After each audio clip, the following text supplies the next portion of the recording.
Yo! Yo! So, you ready for a thing? Yeah. All right. So, this is the Triple I Initiative, which claims to be an indie gaming showcase that came out 2 weeks ago to no fanfare. I had not heard anything about it, and I have no idea about anything or if it's been vetted or nothing.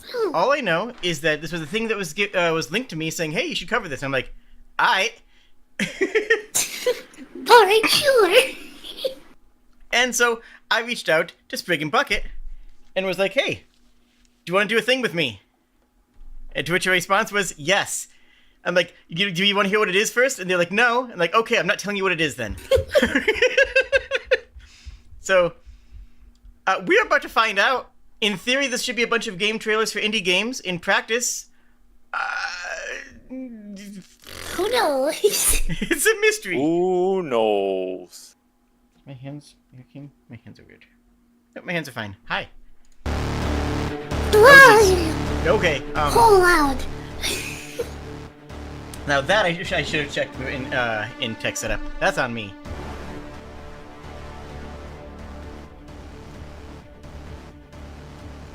So I figure Tell we the can people give that this. the Triple I Initiative was a news store, a label, or NFTs. We apologize. Stay tuned after the show to watch exclusive streams. Could we turn it down like 1 or 2 more ticks? It's still pretty Negative. loud. It's at 10%. So you can change it on the Discord window. You can change the volume on that there, but All right. Okay. any lower and it'll zero out. This over-the-top music gives us chills. Here we go. Chills, okay. All right, 10, 9. This was launched 2 weeks ago and no one noticed, and no one here noticed. But cool. 4. Are we hype? Are we hype? Like a couple. Oh, it's fine. Yeah.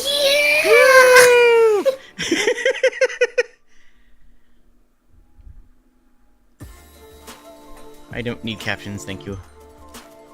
A brand new showcase created by. Actually, there's some decent names in there. Hold on, let's scrub through this. Gearbox.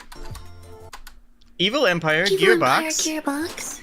I wouldn't call Gearbox indie, Mega but Crit. Mega Crit, Yeah. okay. Red Hook. Red Hook. I'm familiar with Red Honkle. Hook, I think. I know about Red Hook. I've heard of it many more. I've heard of them. They're good. Yeah, They do Me real good too. stuff. Lots of good ones out there. Mm-hmm. Straight from his world premieres, first peeks, exclusive gameplay, and much more. And no MC, noticeably. I wonder if they need an MC. I did go the Go Godot stuff. You know, maybe I should apply. This is very hard to read. They flash too many words in too many different locations. They flash a lot of stuff and like change over pretty quickly right after a big Yeah. flash. If only they had used Helvetica rounded.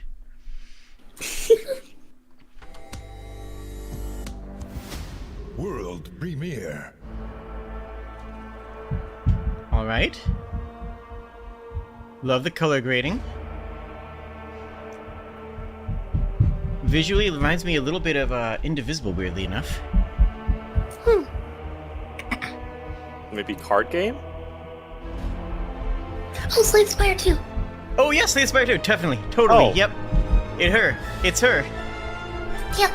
I recognized the armor right before, and then I recognized that one. I was like, oh yeah, no shadow of a doubt. That's exactly what it is. I didn't play him, so I didn't recognize. They saw her, and it's like, oh, yep, there it is. Okay. Hmm. Early access in the 20 of 25s. Hello again. Risk of Rain? Okay. Maybe? Or no. Okay, yeah, No, no, that's still that part was of it. a boss thing. Oh yeah, it is Risk of Rain. Yeah. Okay, I was right. I think that was unrelated. I think you just unrelatedly guessed the next thing, because Maybe. It's just I saw the 6 eyes, and it was like, isn't that Pupper?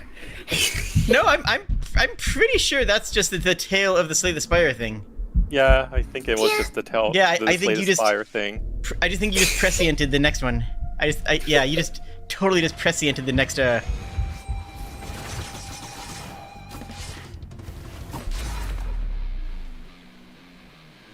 Oh, Yeah, that's the prisoner from Dead Cells. Yep. It's just a merc skin, though. It's a mercenary skin, yeah. ah. That's still cool, though. New artifact. I never- Delusion. I never played Risk of Rain 2, but I love the music from it. That's all I have to say, is that the music is incredible. The music is great. It is a very fun game. I think I own it. I think I bought it just with a soundtrack. I think it came with a soundtrack. We should play that together sometime. You'll absolutely hate it, probably. Probably. A place below hell itself. Do you think Jade will hate Risk of Rain? No, I probably would enjoy it, but you know, I just like saying people who would hate Risk Grim because it's chaotic as hell. Okay. I have was weird taste in curious. games sometimes. Enter if you dare, night, and reveal and revel. Not reveal, that'd be weird. And revel. Reveal the carnage. Looks very Gauntlet. Hmm. Is this like Vampire Survivors HD? It looks something like that. Or a Hades spin-off? Looks like Hades with a little bit of Toho and a dash of Vampire Survivors. And those are not, that's not a bad assessment. Like, that's not an insult. Those are three very good things. I'm Bill not sure Knight. I would get into that one. I don't know what I saw. I mean, I don't know. I saw gameplay, It just- but I can't make heads or tails of it. It's they've got Pardon me. like terrain that changes, which is neat. It probably changes as you approach, and then it's like the enemies are so numerous that you can't really see what any of them are doing, and they Yeah. spam projectiles that you also have to track while tracking yourself on a screen that's buried in units. Or And they that were could coloring be- a lot of things red. Yeah. And enemies leave giant bloodstains when killed. So it's gonna be very visually confusing. muddy. I don't think I would get into it. Yeah. I'm gonna reserve Also, just like- because they made the trailer so quote-unquote cinematic and so hectic that I feel like that wasn't a good actual representation of gameplay. Yeah, I was gonna say it's not a very good showing. I love Hades, and Hades could be trailered like that, you know, despite being more manageable. It's not like they just wanted to show all the action-packed like clips, but didn't really think about the juxtaposition of everything.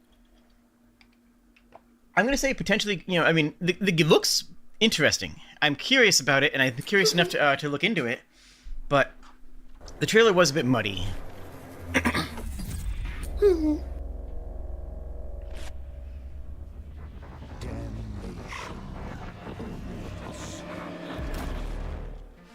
We are watching the III Initiative, apparently. Oh! Okay, no, this is not what I think it is. Never mind.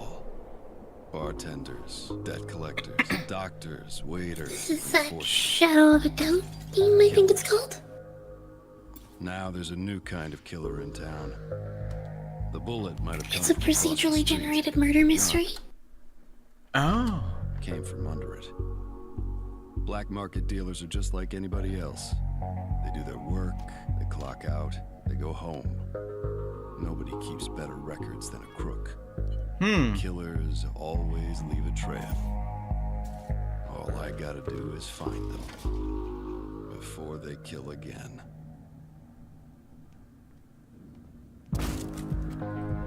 Yeah. I have some reservations just because I feel like a murder mystery is something that you don't want to have procedurally generated. Like, I'd rather have a lot of things crafted around it. But it does look good. I mean, it looks good and fun, and, you know, if they have things fleshed out well, then, I mean, I'm definitely willing to give it a shot. I just have Yeah, some... it feels like Man, I've procedural heard generation people is going to say make a that lot of it's- generics. I've heard people say that it's a lot of fun. It's like a section of a city, basically, full of like hundreds of NPCs, and all of them have their own like routines and careers and stuff like that. Okay. So it's like very large scale, and it's also like a immersive sim too, from what I understand. So, like, it seems neat. Yeah, yeah. I'm curious about it. Definitely want to give it a shot, that's for sure. Yeah, seems interesting. It's just I wonder how well procedural generation is going to work in the long run. Honestly, I'd probably rather play as the assassin. I like sniping games. I don't think that's the intent, though. That's not what they're going for.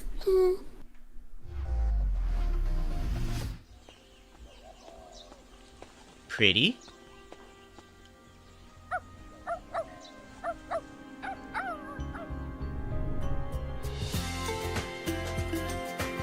Love the placeholder names for the developers gave themselves.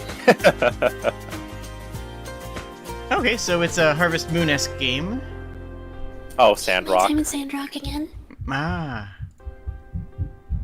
What's better than Our Time in Sandrock? They had it Whatever go that up. is. They Okay. had it go up to We Sandrock. didn't think the Viking raids could get any worse. That is some interesting animations. You, a lord of England, must tame the land. Establish a thriving village and keep it supplied as it grows. Is this an RTS? Is this an RTS in the year of our Lord 2024? Establish a I thriving think I it don't might think be a it's city quite an builder. RTS. Yeah, more like a city builder, I think. as it grows. Construct fortifications and build a I'm just seeing Age of Empires. train your forces and prepare. Train your You forces. control a single character and then, like, manage the building and also the fighting and, like, What? also T-Rexes Okay, apparently. okay. T-Rexes, apparently. We have dinosaurs with laser beams. This is now incredible. Only the bravest leaders, the ones who can defend their strong. Okay. Okay, hold on. We gotta talk about this. We gotta talk about this. Yeah, stylistically, that's really cool. That is For so one. hecking cool! The longboat Stegosaurus? I am so into it. Yeah. That's totally a Stegosaurus, not an Ankylosaur. Like, hopefully they have an Ankylosaur, because that is my favorite dinosaur. And if somebody dies in battle, they just send off the Stegosaurus and light it on fire. The ones who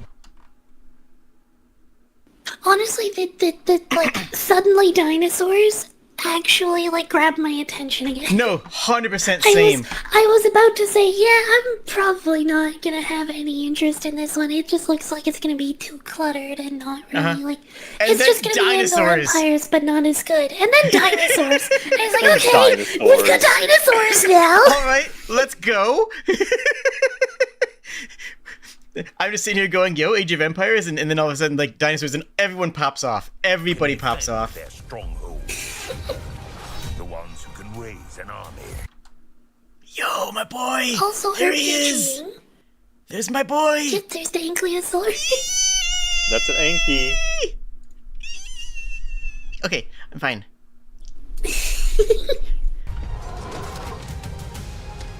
Get back to nerds. The ones who can fight together Yo, raptors? Co-op? will be known as Dino Lord. Dino I am Lord. so into it. I am so into this. Honestly, I could probably play that. Once BRB, adding this to my wish list immediately. Dino Yeah, me too. Lord. Done. Bam. Planned release date unknown. I'm okay with that.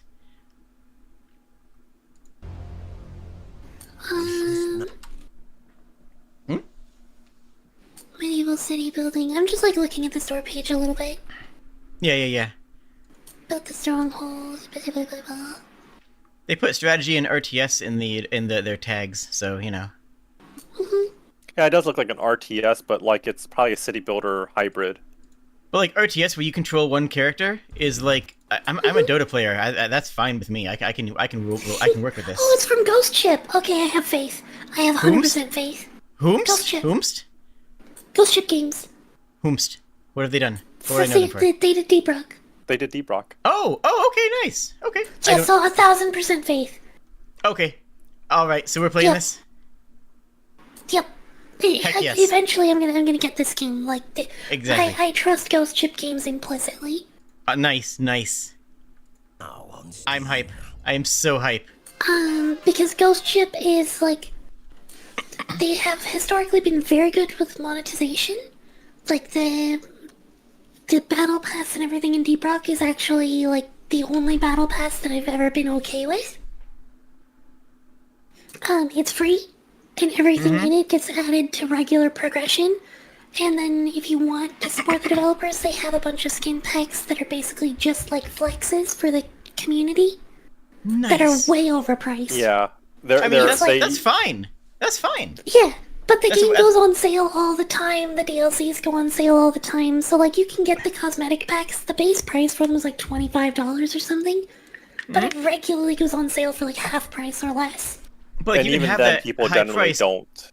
Yeah, people generally don't even wait for the discounts for the cosmetic packs because Yeah, it's a way of they tipping the usually buy developer. it. Yeah, it's a tip. Yeah. And they've been providing regular updates on the game, like, that are totally free, that are often, like, the scale of many modern DLCs. Yeah, their DLC skill updates. Look, I am into Bretonian Dinosaur Man. Like, let us go. Let's go.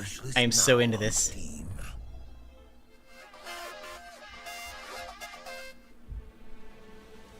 Oh, pixel art. Oh, Metroidvania view set. Floppy hat? Flappy hat, big hair, cool sword. Okay, say more. Stagger bar? Question mark. Althea. That's a cool name. Althea, you might just be crazy enough to pull this off.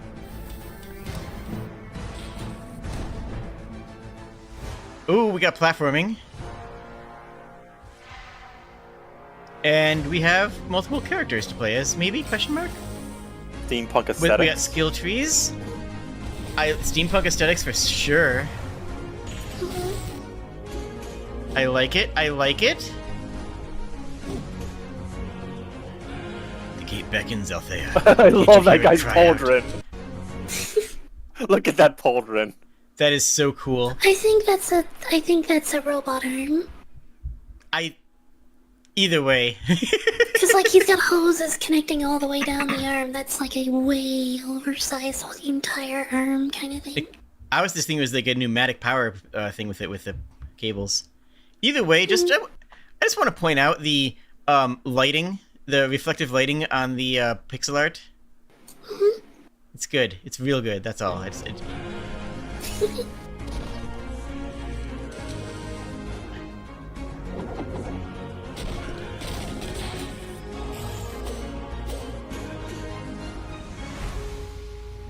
I'm not sure this one would be for me, but that's just a, like, me stressing about buying things.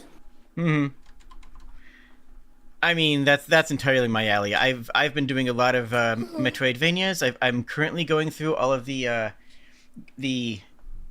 Nintendo DS Castlevania games. We just finished Dawn of Sorrow. We'll be starting up Portrait of Ruin tomorrow. Definitely check out those playlists if you're interested. But this is my jazz. This is the kind of thing that I'm into. I'll have that drink now. Oh, it looks so good. I love that. I love everything about that. Vampire Survivors is coming to PlayStation! The game Okay. Oh boy. described as the most fun I've ever had with one hand. You can play as a dog. There are no vampires in this game. You'll get the right build and just delete a whole screen of enemies. The garlic looks like balls. Oh boy. Vampire Survivors is coming to PlayStation. That's a very important review right there. Yep.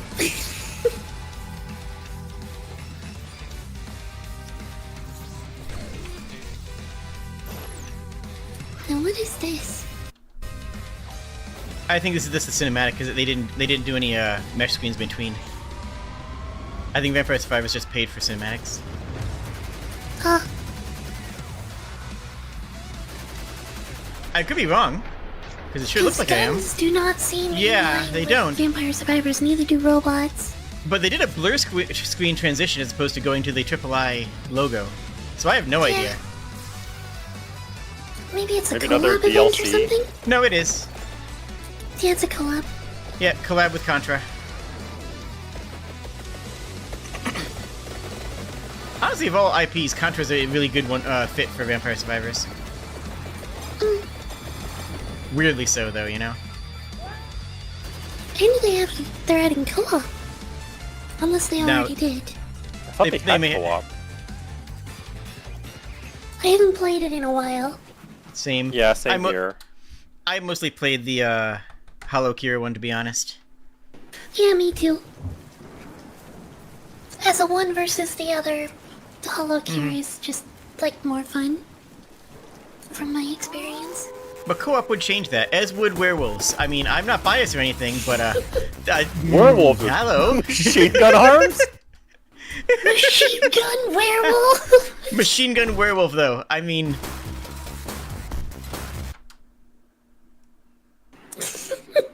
And chat, the Gurren Lagann shades, too. chat. Just What for do you good say? measure. Chat, are you guys into this? Be honest. Be honest with your heart.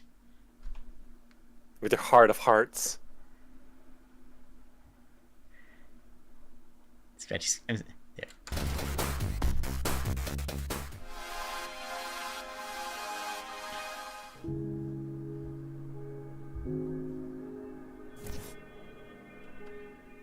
Hmm? My name is Eric Hillman.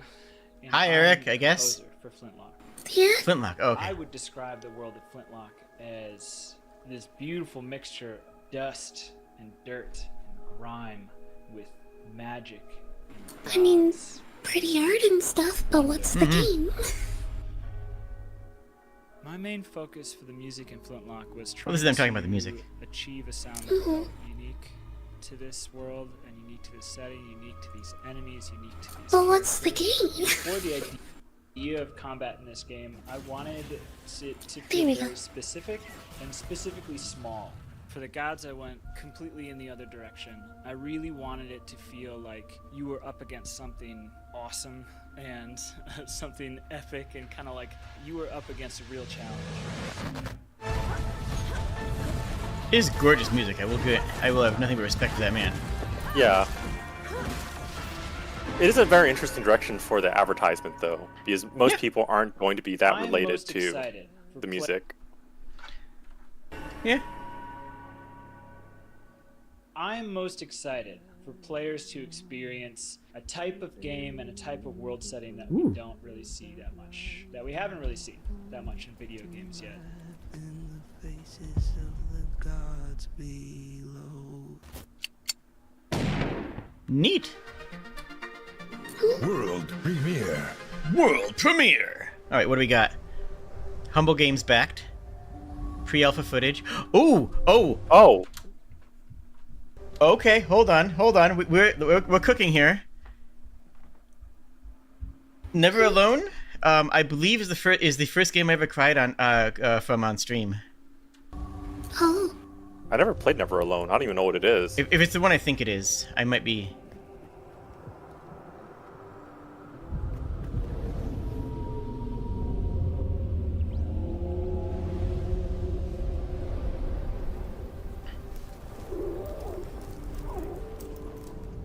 Never Alone 2. Oh no, this is the okay. I know what I'm thinking of now. Okay, I was thinking of a different game. That is a cool game though. That was a cool game that I didn't play, but honestly, with 2 coming out, I could see playing the original and this back to back, if people are interested.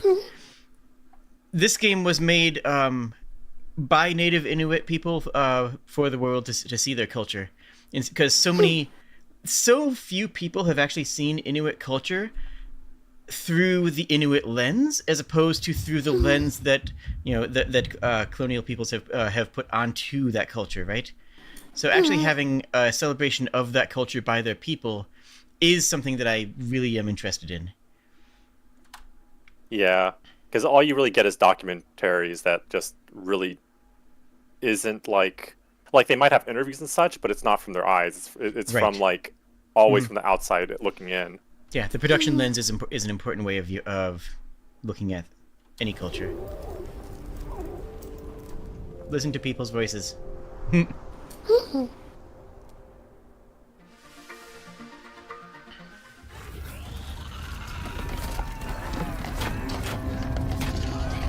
Okay, Oh, I've seen It was this. not always like this. but it wasn't always like this, Sprigg. Our empire was lost to centuries of mist. Did we overuse the perlas? Their infinite power? Maybe. The horrors were born, and that day, the cataclysmal began. We sought refuge on the peak, and we grew stronger there. I mean, okay, this is kind of neat, sure. But unless there's dinosaurs involved, you got a tough act to follow, my dude. Yeah. Yeah. Then, I'm sorry, but... one night, The big thing that this one has going for it is because, like, all of the structures are physics simulated, so when one thing breaks, it can cause, like, your whole structure to bent the collapse. perlas to our Yo, will. Noita 3D real?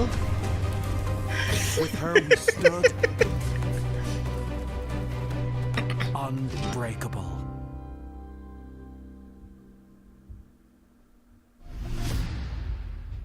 It looks cool, but it doesn't seem to... I don't see any, like, that big... Hero.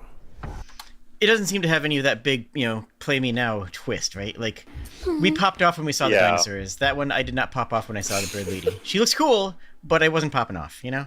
It's similar to their billions. Kind of. Hmm. I've seen there, I think Splattercat did a video with a, like, early version, like an early alpha version. Buck, you need to upload a higher definition version of your avatar.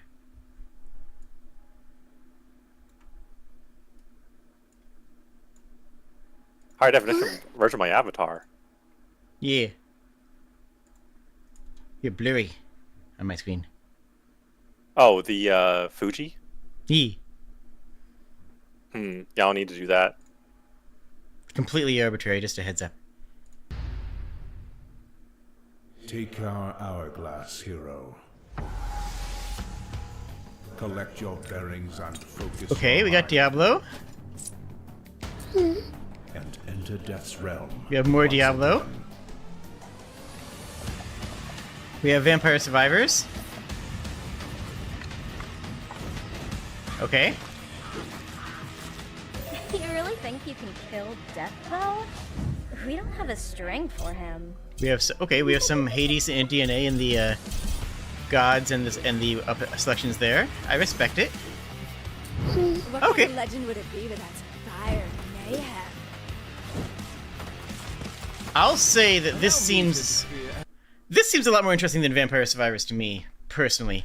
You take the idea of the swarm hunt genre that Vampire Survivors started. You add in the skill trees that Blizzard loves to use and just work really well for personalizing and customizing your character. And then tack onto that Hades style upgrade systems instead of the weird drop thing that Vampire Survivors. Like, I like this. This is not just a spin-off. This is actually taking it in a new direction by layering a couple of systems that does break the simplicity that makes Vampire Survivors so consumable, so easy to replay, but adds I think enough depth that it would be well worth it. And this is just my Enough first depth instincts. to make it more replayable, Yeah. Yeah. rather than, like, very easy to pick up and put down. Also, Kill a with Frozen- like each character having their own sets of skills is different from Vampire Slayers. Because Vampire Slayers, the characters really aren't that different, other than starting equipment. Frozen treasure, That when was you kill a the big frozen reason I enemy. enjoyed Hollow Cure more, was, like, picking Same. a character had different skills. Yeah. When you kill a frozen enemy, the higher chance that it drops an item. You leave a trail of frost that the way it goes that chills enemies. Immobilize enemies take more damage. So they all have internal synergies as well. Like, you can just see these internal synergies here, right? Like, Hmm. A string for him. every couple of attacks you breathe fire and that burns enemies in front of you. Your dashes become shorter, but you can chain dash. And enemies leave fire where they die. As a master rank one, apparently. Cool! That one sounds like it would be powerful regardless, because on death effects are always crazy. Yeah, I mean, like we don't actually know what any of this means. That's not, I'm not going to sit here and pretend that I know what anything means here. But your global area is increased, for example. Yeah, but like even not knowing any specifics, cool. I like the idea. I like the concept. Ideas. What kind of legend? Beautiful pixel art too. Love it. Love it. Would it be Absolutely love it. fire mayhem? Allow me to interfere as God. Hello, how do you do? I want to see Death's heart Aww. encased in a prison of ice. I mean, it's not quite Supergiant levels of, incredible artwork, but like, it's very good indie artwork. It's one of those things where it's going to be hard to compare it to anything like Hades, because Hades is, Rise again. it's amazing. This. That being said, pixel art of that quality is pretty hard to do. Absolutely, absolutely. Nothing but respect for this team. It's just, I don't want to it's like they're begging me to compare them to Hades, but I don't want to compare them to Hades because I don't know, I want to respect it on its own might, While still acknowledging that artwork. Oh, it's already out. Yeah, apparently it's already out. Neat. And then Act 2 is about to come out. Well, it came out like 2 days ago, apparently. Mm-hmm. Oh, I thought it was the 18th for some reason. Wrong side of the 20th. Yeah, no, this came out, like, what was it? 12 days ago, and I just didn't know when I was on vacation when I found out. I'm like, oh, heck, seems awesome. Let's see what it's about. Alright, vampire survival game, let's go. Like, just infinite number of rust clones forever. No. Survival is all that matters.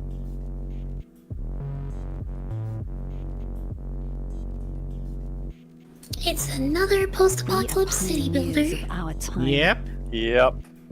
It better have dinosaurs, that's all I'm saying. It better have dinosaurs. We live to expand.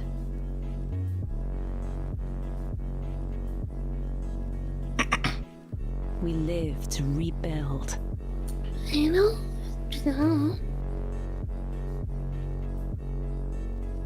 I don't think it would be indie if it was Anno, We though. live Pretty sure that's Ubisoft or something like that.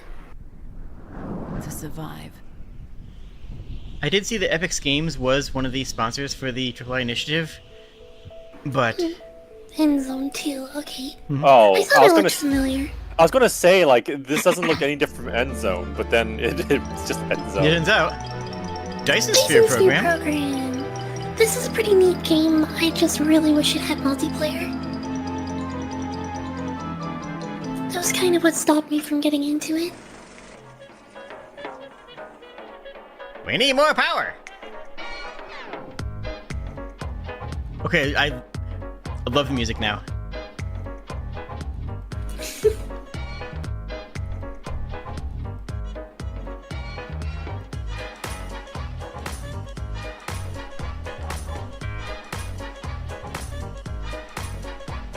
Worth the copyright strike for sure.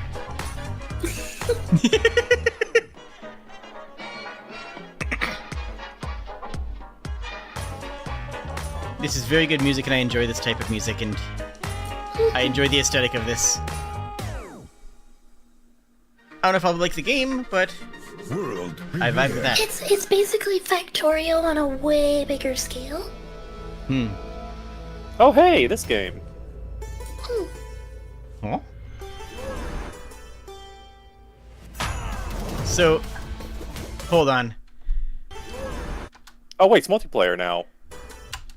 So we have random bunny girl running up and Fred from accounting. That's what I'm getting out of this. Fred Bezelment. That's where he got the big bag of gold from. Yeah.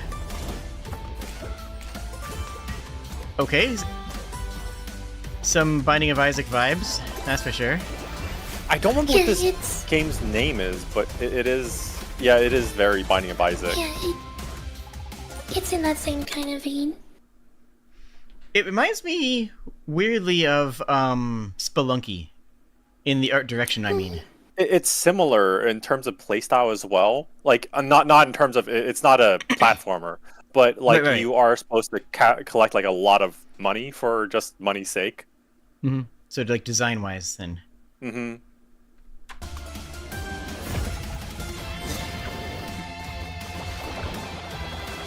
But like it was more of a Zelda. But adding co-op is always a good move. Oh, it's huge, yeah. Like, I don't think there is not a single game that I can think of off the top of my head that is not improved by co-op. Okay, I gotta quickly check my Steam library just to see if I have a comedy response. Undermine 2. Balatro co-op. No, wait, that would rule. That would be pretty good.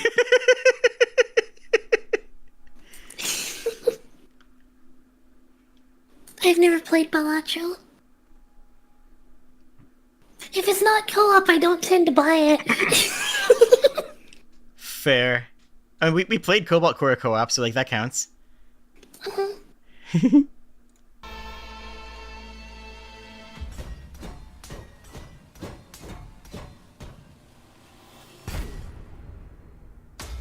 Understandable.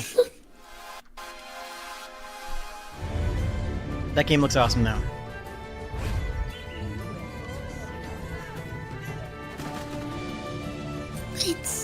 It's RimWorld at Medieval home. RimWorld? It's Dwarf Fortress without any dwarves and too much graphics.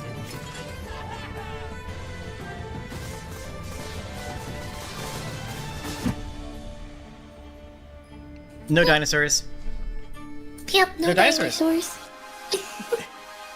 You can't.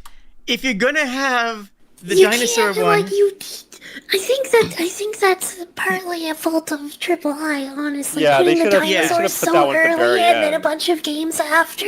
Right, Also, like, medieval games, yeah. You gotta close out with the dinosaur one, otherwise everyone's gonna look at every other medieval game and be like, but where's the dinosaurs? What's the point? Why even bother if there's no giant dinosaurs that want to rip my head off? Why even bother if there's no dinosaurs? Exactly! Listen, where is my Siege Rex? I want my Siege Rex. It can break through walls.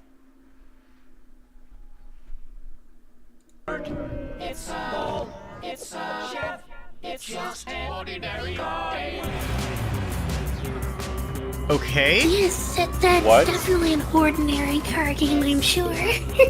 This is, hold on, did they say who made this? Because this is very, hold on a sec. Whoa. I gotta see if I can get a developer here. Nope. This looks a lot like, there's a golf game that's like this. That's absurdist. It's realistic. I'm sure. It's strategic. Yep, it's What the Golf Car. I love this. This is this is gonna be amazing.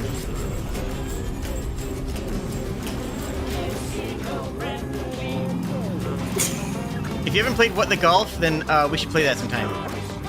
I've never played What the Golf. I didn't even know it was a game. I remember hearing of it, but I haven't played it. It's great if you like golf, or if you have no idea what golf is.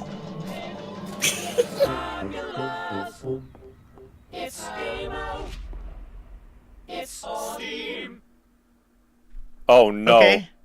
Demo is available now. I think I know what we're doing if we end this early.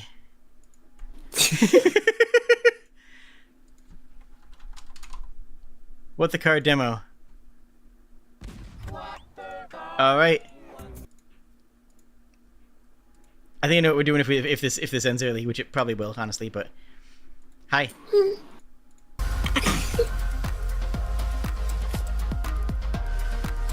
A break. Try to keep you on our hype train until the end. So far, we've seen nice fighting dinosaurs, bats and machine guns. What was the last one? I didn't see. A very accurate cursor. Very True. accurate A very person. accurate car Yep. simulator. That's true. That's how cars work. It's realistic. It said it was realistic. Friendly. And only a few more roguelites. Wow. They know that. They admit it. Let's go!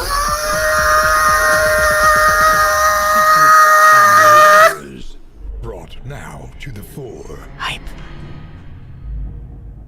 Red Hook, okay. Red Hook. Darkest Dungeon 2. DLC, I think. The light of victory casts a long shadow.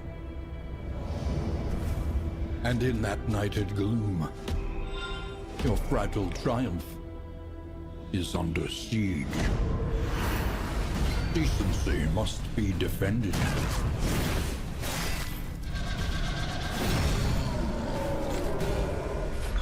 Righteousness reinforced. The Darkest Kingdom.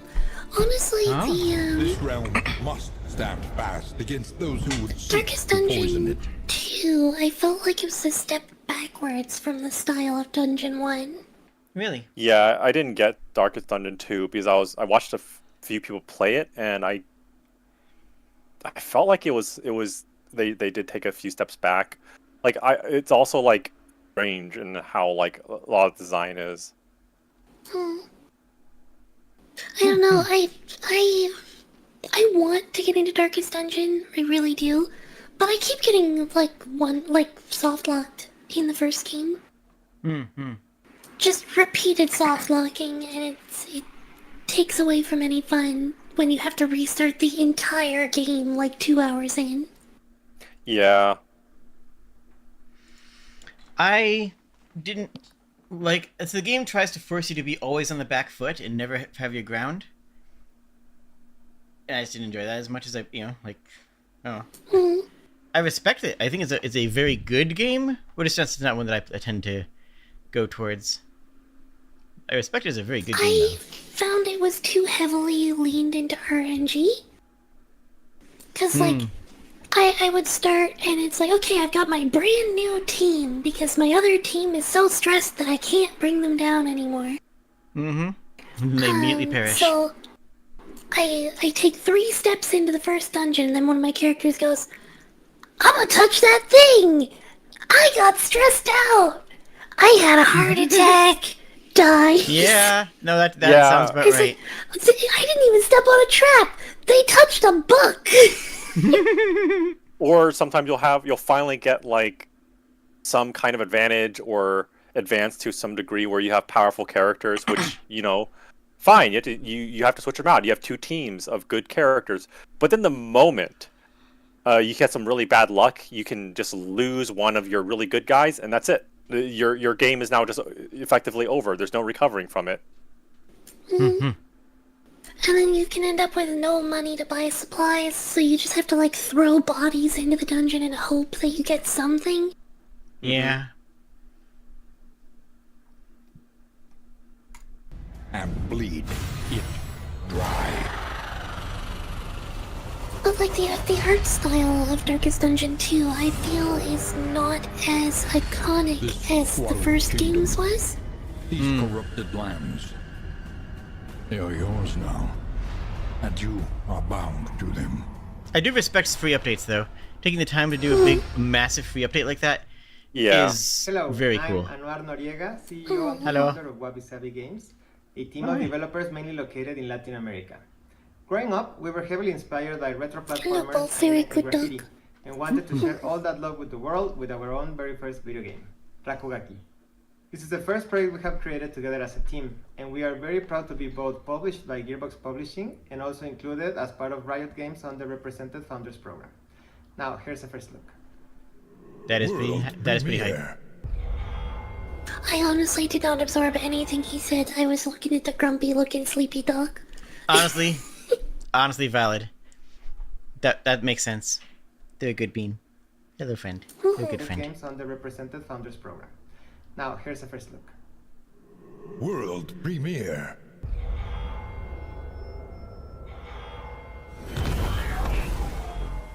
They erased everything that made our city great.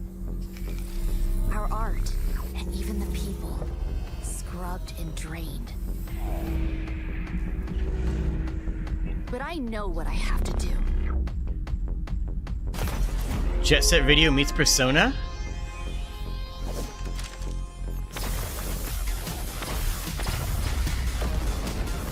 Okay, this is pretty hype, actually. Some very high-pressure cans there. Mm-hmm. Yep. To get our voices back is with Dakugaki. That looks kind of cool, actually. I'd like to see some actual gameplay, but it still looks real cool.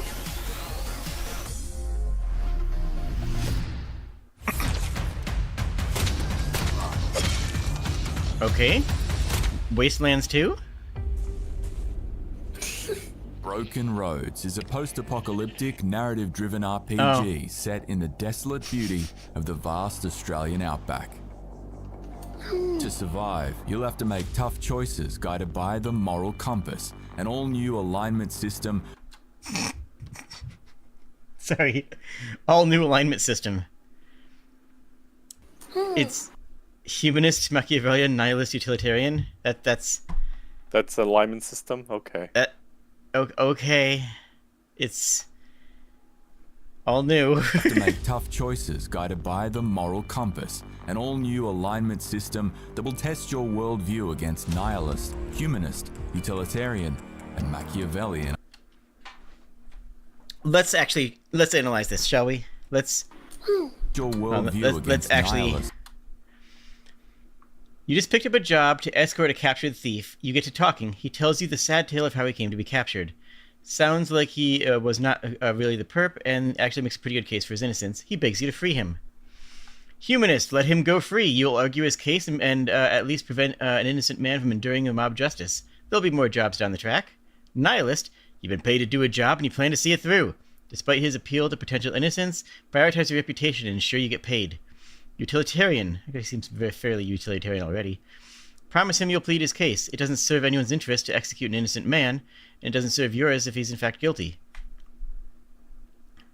And Machiavellian, tell him to make you an offer. I don't know what the rest of this says here, but honestly, that tells you everything you need to know. The fact that the first line is tell him to make you an offer tells you what you need to know about Machiavellian. I don't think they capture nihilist very well. No, not really. Not at all. The nihilist is the most utilitarian, and they have one labeled utilitarian. Utilitarian and Machiavellian ideas. Become a hired gun, a jack. Which is also really weird that they put utilitarian and nihilist opposite one another and then put the most utilitarian one in, in nihilist. Yeah, this is not Disco Elysium 2, that's for sure. Or a member of a barter crew. And discover it is better than having, like, binary good-evil choices, True. Though. That is true. I'll agree with that wholeheartedly. Yep. Or a member of a barter crew. Personally, I like the best way of doing it is to do what Fallout New Vegas did. Just have situations that are not cut and dry, and without having any, stars or Paragon Renegade, things like that. Just let the player do what they want to do, but show them the amount of consequences to make them second guess it and recognize that it's their choice not doing the right thing. Because I think it is. I think they might have confused nihilism with pragmatism. Honestly, you're probably right, but where does that leave utilitarianism versus pragmatism? Like, that's... Yeah, I know. That's very similar ideologies. But you're almost certainly correct. Nihilism is the zero empathy in that case, which is probably just going to be pragmatism in practice. Gameplay looks kind of cool, though. Looks very Fallout 1. Looks very Wastelands 2, which is where I first was when I saw this at the beginning, wasn't I? Unique attribute bonuses, starting skills, and reputation within the world. Form bonuses, starting skills, and reputation. I always think that one thing that I always love doing whenever I see like an RPG style thing is to pause on things that they just kind of flash by. Like they paused on the screenshot just to show off the artwork, and it's pretty artwork. I like it. Attribute bonuses, charisma +1. Charisma, resolve, leadership, biology.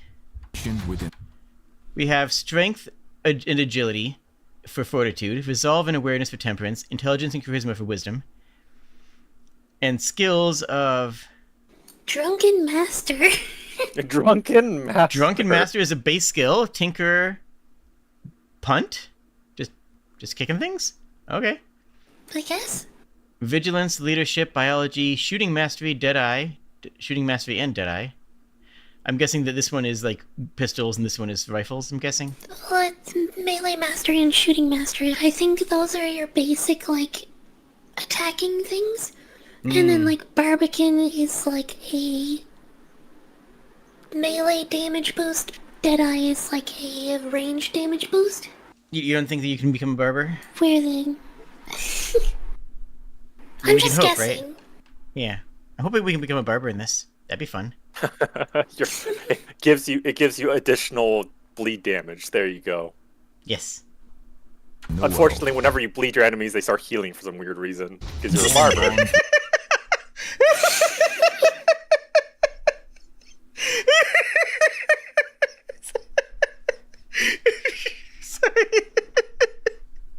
with a diverse cast of companions, each with their own moral leaning and ideal outcome for the many challenges you'll face on your journey across Western Australia.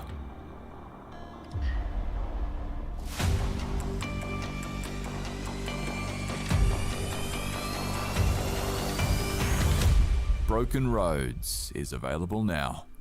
That looks interesting. It's definitely something that's... It's definitely interesting enough to talk about, and that alone is, worth a lot, right? Though I do think the alignment system is going to drive me up the wall. Yeah, oh yeah. There is no alignment system better than Fallout New Vegas or Disco Elysium. Those are the only two good alignment systems.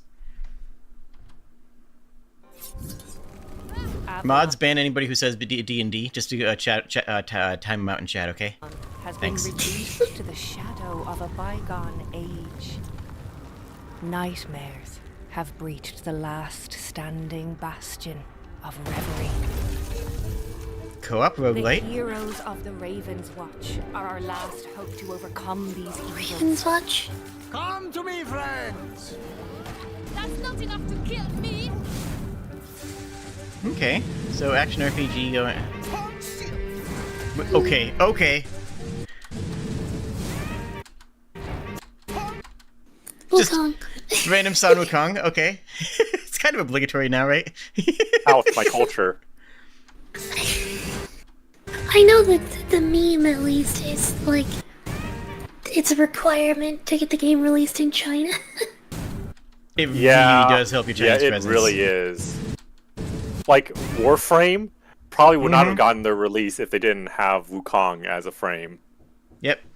And even Dota added the Monkey King as a character, and actually fleshed it out as a good character, but yeah, it's just like, yep, that's a little bit of pandering. Also, this is my culture here. I am a hag. So,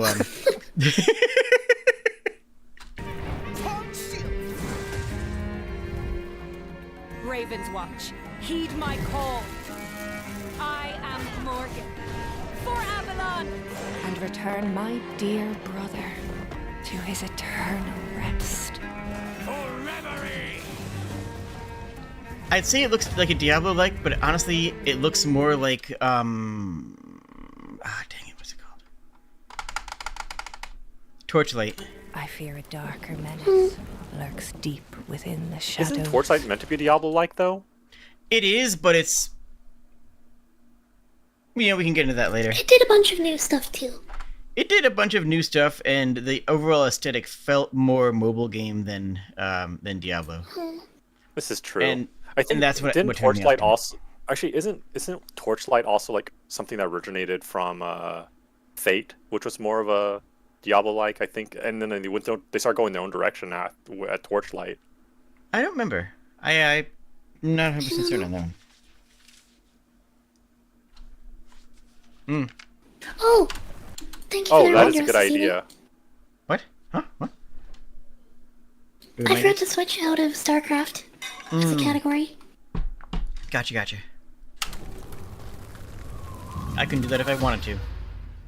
YouTube things.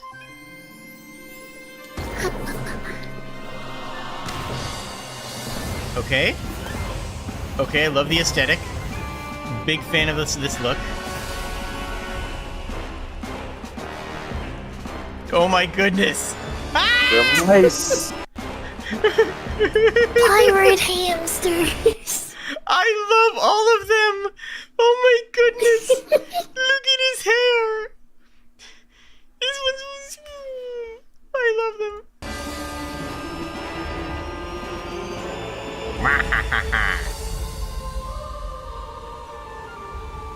Of course. Of course. Mhm.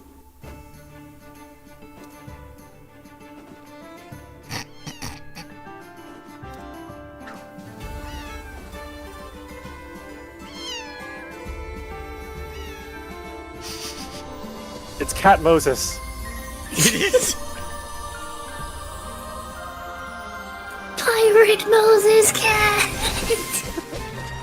Whoa, okay. That's adorable. Cat Quest 3. I've never even heard of Cat Quest 1 and 2. Where did this come from? I want to know. That looks incredible. Oh my goodness. Assassino has played them apparently. Ooh.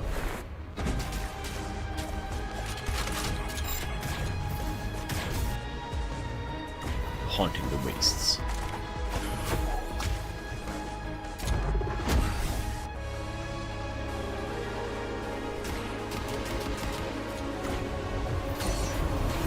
Okay.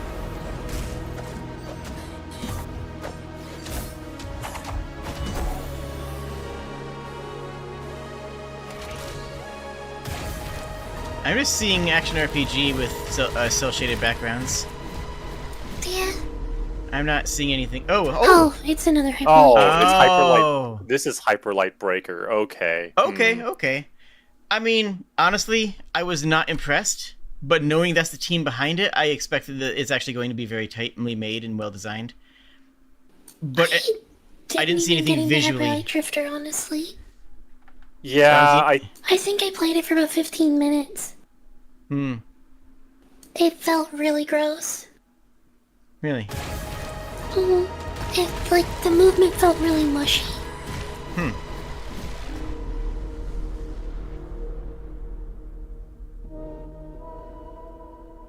I find it's a frequent thing, like, a lot of the time when it does have that feel, it's the game developers made it 1000% for controllers. Mm-hmm. Yeah, that could be. Keyboard is, like, really gross feeling. That makes sense, that makes sense.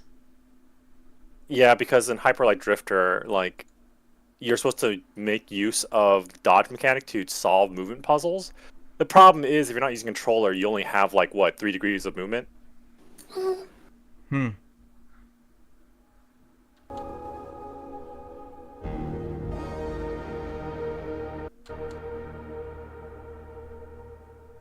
I'm willing to give it a benefit of the doubt.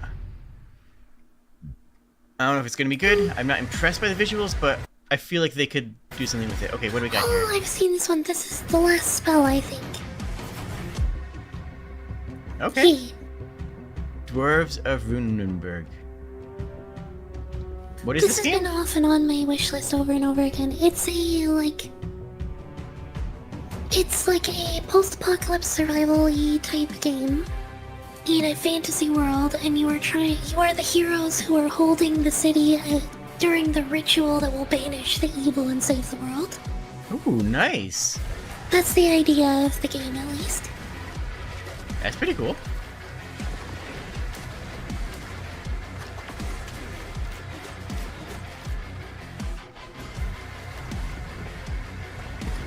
I like the artwork.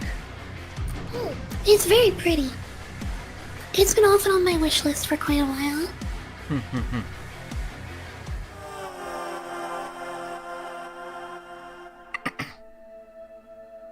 Okay.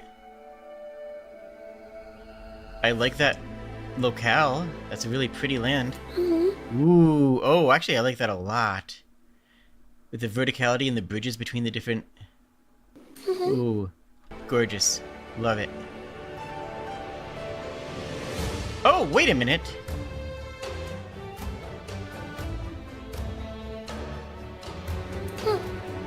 Wait a second. Hold on. I feel like I've played the pre-alpha of this game at one of the Godot events. The way it has the biomes separated by area and having the menu layout. I feel like I'm familiar with this.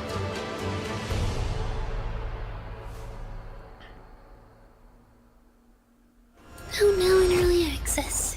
Mayhaps. The trials are upon us. Will we finally see one worthy of the chalice of immortality? I'd be Probably cool not. with a wizard who could survive past the first round. This wizard wields fire arcana. Easy to learn, hard to master. Okay. Maybe the contest is finally heating up. Is it like Wizard of Legend 2? Smell that burning?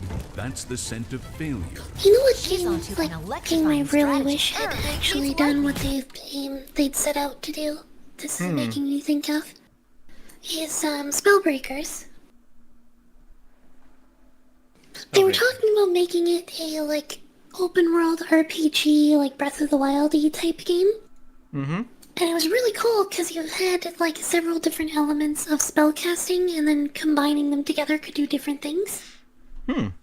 So one example was if you cast a poison spell and then throw a wind spell into it, the winds would blast it out into a big cloud. Oh, that's cool. And then you could freeze a cloud of poison gas with an ice spell. And the idea was you had two gauntlets. So you have one gauntlet on your left hand, one on your right hand. Okay. And then each one is does different abilities, and then you could pick a set spell for another ability, and you get scrolls and stuff like that. Unfortunately, they went, we're gonna make it a battle royale to help fundraise to get to the RPG part. And then they made the battle royale, and they lost all their money running the servers, and then they shut down. Ah, that sucks. Because they went all in on the battle royale, and battle royales are gross. There's just too many of them. Smell that burning? That's the scent of failure. She's onto an It's because you don't need to actually make any content to make a battle royale. strategy. Earth meets lightning. You make a map, you make a random item generator, and then you just shove a bunch of people in a box. Population, her. Yep. Now these four have the right idea. Any rules against teaming up? Nope. Using others as shields is a time-honored tradition. Incredible. The best I've seen yet. But to win, it will take a champion. A master. No. A legend. Oh, I was right. Wizard of Legend 2. Yeah. Yep. Yeah. Spot on. Okay. That was cool. I like the 2D aesthetic better. You know what actually would really make me excited for? If Arrowhead went back to Magicka. Oh my goodness. With current day, and made something imagine a Helldivers Magicka game. Oh my goodness. Yes. Third person action instead of overhead. That would be amazing. That would be incredible. Yeah, that'd be amazing. We should play Magicka like we have been trying to at some point.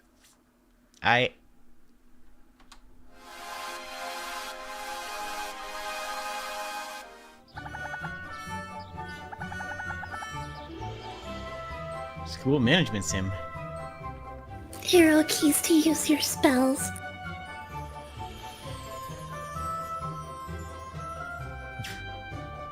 We've gone too deep. What? What? Wait, huh? Do we just go inside the game, in the game? Yeah, 4 times.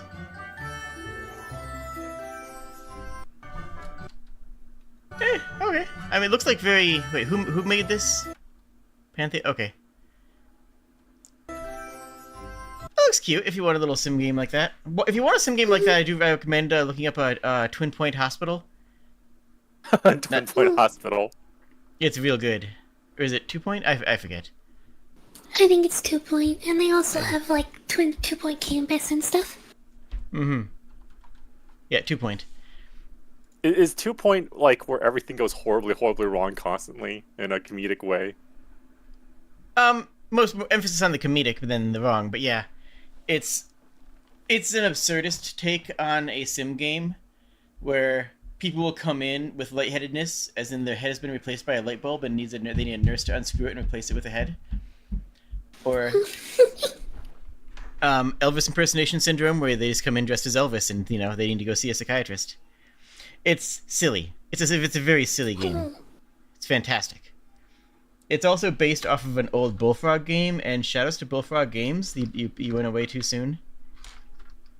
The only thing I haven't played 2 Point. I just watched a lot of Let's Plays of people just doing the worst things possible and somehow making money for it.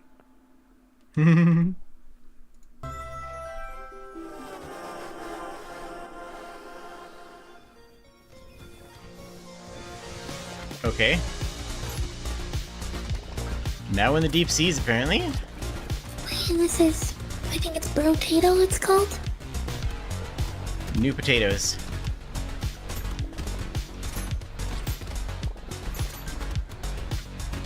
It's another, like, roguelike bullet hell type game. Yeah. For all the Vampire Survivors we've already seen, I'm not seeing anything that makes this really stand out as being super cool. Okay, 4-player local co-op, it does help, though.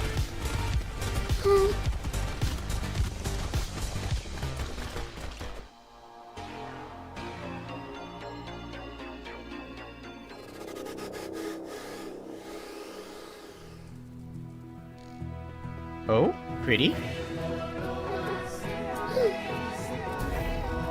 Oh, crap! No, crap! Poor Crabble! Oh, jeez. I remember seeing a trailer for this a while back.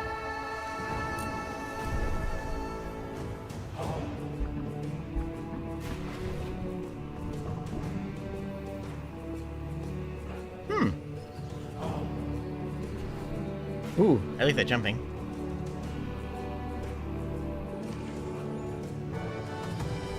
It looks cute.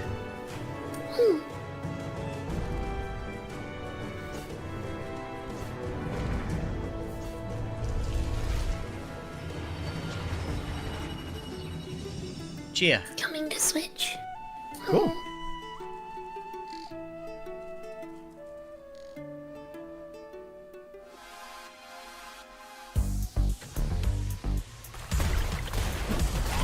Streets of Rogue 2 is a high-octane RPG sandbox set in a vast, randomly generated open world. With this ambitious sequel, our goal is to create the most riding a fun bear. sandbox experience ever, and evolve the ultimate freedom of... Honestly, I kind of respect the 2008 style of trailer where you just have someone explaining to you the elevator pitch for the dev team, right? Like I kind of respect where it's coming from. Fun sandbox experience It gives ever. you an idea of what you're expecting.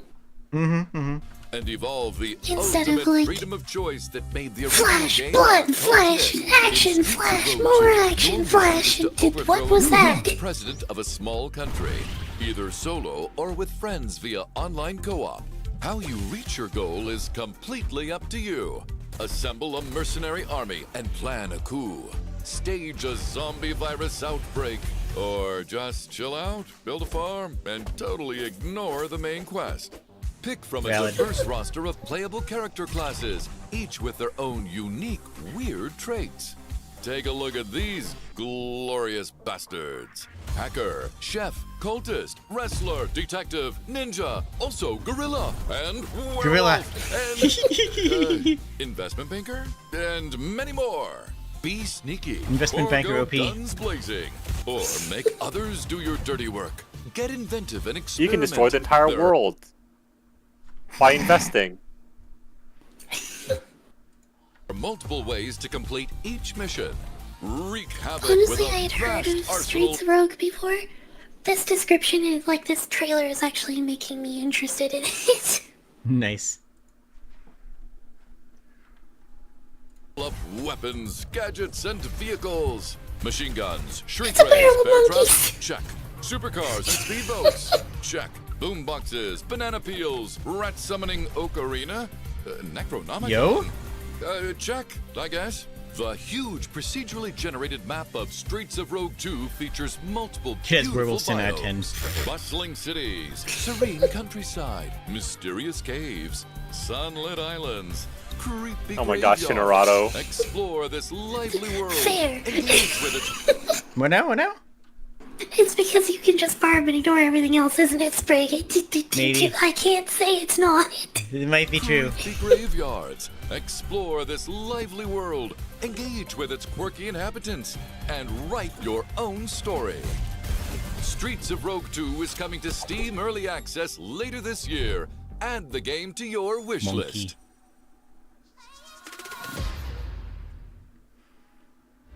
Yeah, that honestly seems like a really silly, fun, like, community game type game. Mm-hmm.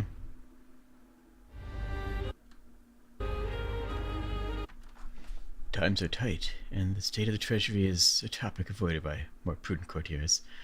Oligarch Sebat de Raju broaches the subject deftly, however. What we need is dinosaurs. Like, really, you're giving us Yeah. a medieval strategy game with still pictures and long text blurbs when we've already had medieval dinosaurs? Mm-hmm. This looks like it's a little bit more of a 4X, though, which is... Yeah. Yeah, okay, well, this is... Never mind, I saw the hexagons. We are full on in 4X territory now. Yeah, but still, Where's dinosaurs? dinosaurs! Mm-hmm. Yeah, we are deep into 4X territory here. This is the most 4X game I've ever seen.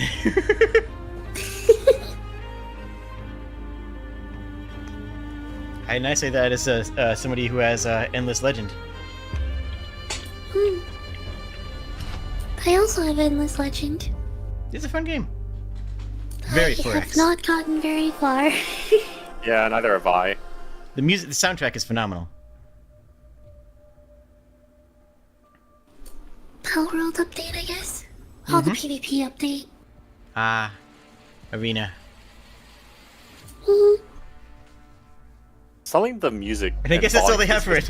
Yeah, all they did. A really quiet, Wow. really quiet trailer too. They kind of phoned that in, if we're being honest here. Yeah. No audio.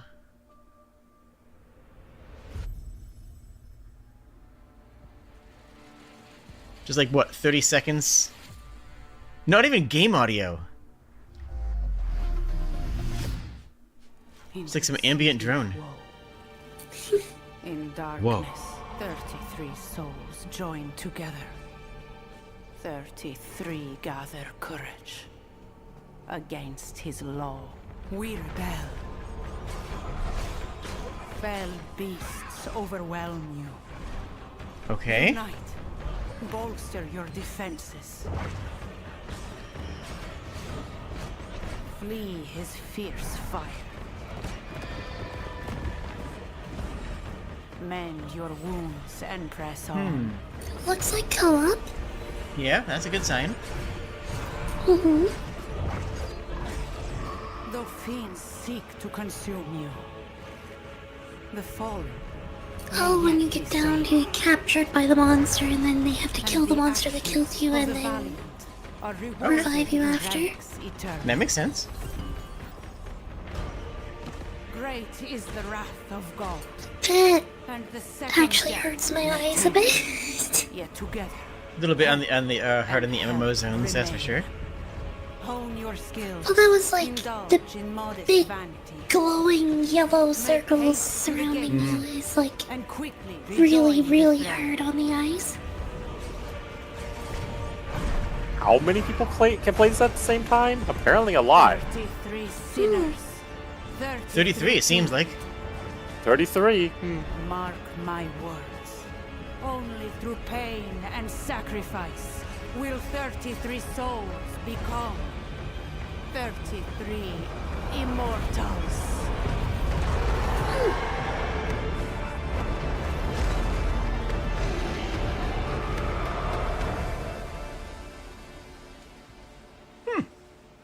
Interesting. I kind of don't appreciate being flashbanged twice in the same trailer, but... Ladies and gentlemen, we have an announcement to make. In a brave new world, anyone can be whoever they want to be. And nothing Oh, I think I know what this is. more than a can of healthy spinach. Spike D, with its special secret ingredient. Kids, remember your 5 a day.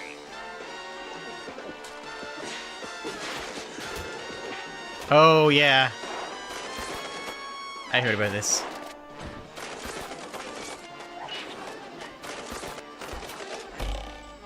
Mickey Mouse is public domain. Yep. Mm-hmm. Mouse. Mouse.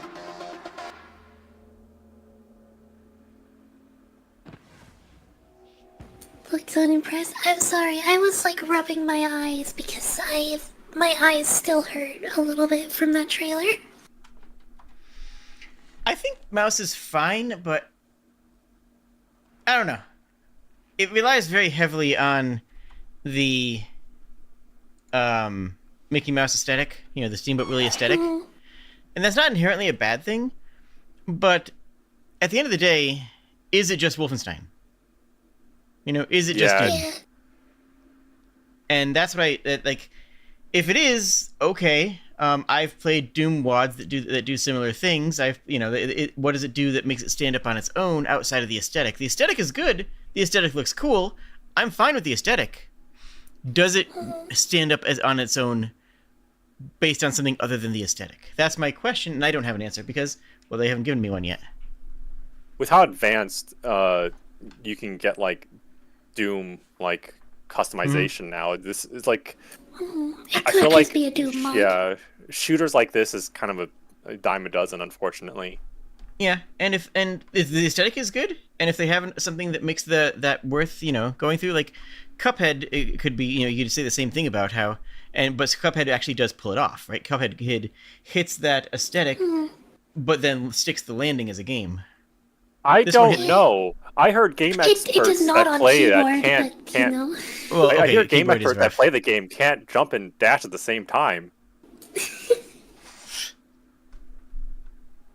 You get head pats for that. Its keyboard controls are really It is not mushy. keyboard friendly. That is true. It is not keyboard friendly.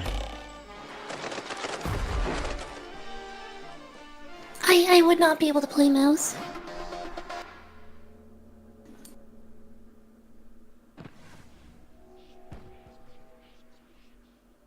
Yeah, and we're confident this is just a V Rising update.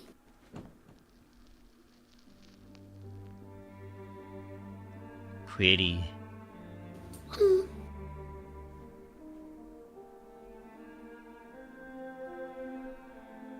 Man, if you live there, you just have a real good workout just going out for breakfast, you know? Get a lot of stairways just to get to the foyer. Castlevania crossover with V Rising. Speaking of Castlevania... No, we already plugged that this episode, never mind. Ooh.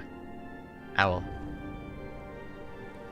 I like the the with remix. V Rising is kind of like no fun at all. Yeah, it's a really nice remix of Bloody Tears so far. This is Bloody Tears, right? I think Yep. so.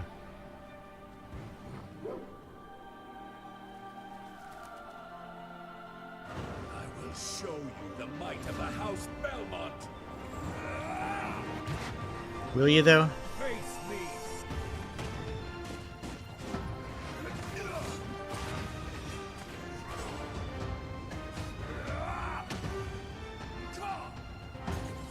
Interesting.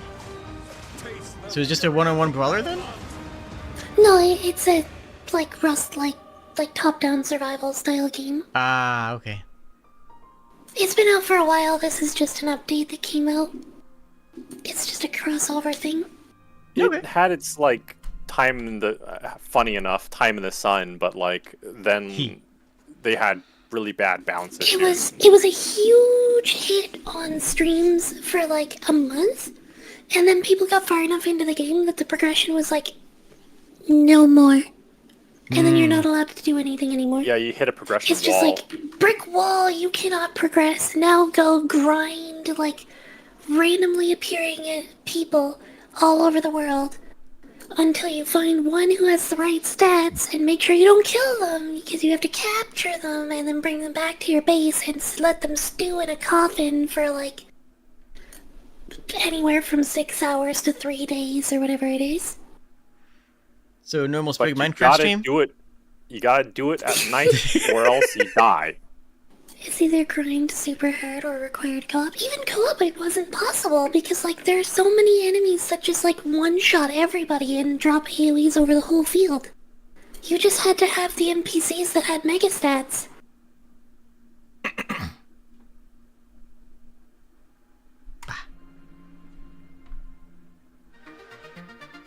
Got a world premiere though. Let's go. Dinosaurs.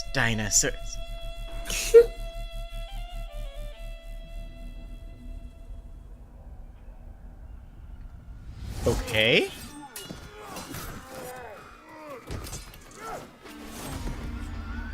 Cool.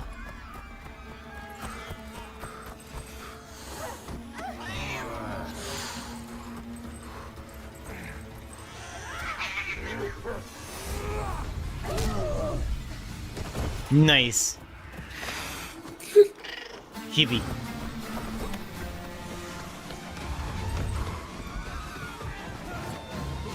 So is this Aladdin?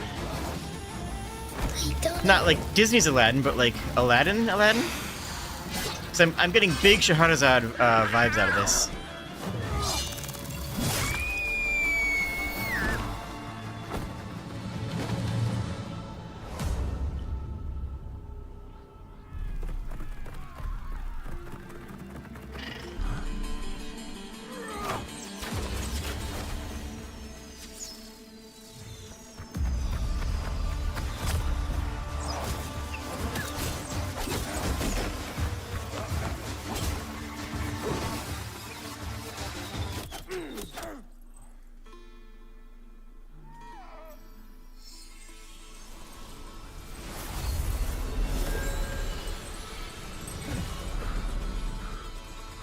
Wait, did that just bring him back in time? Looks like it. Oh, is it Prince of Persia? It's looking like it.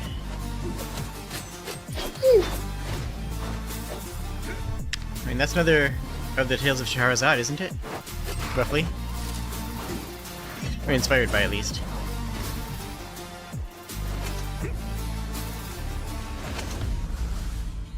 Yeah, straight up Prince of Persia. Prince of Persia. The Rogue.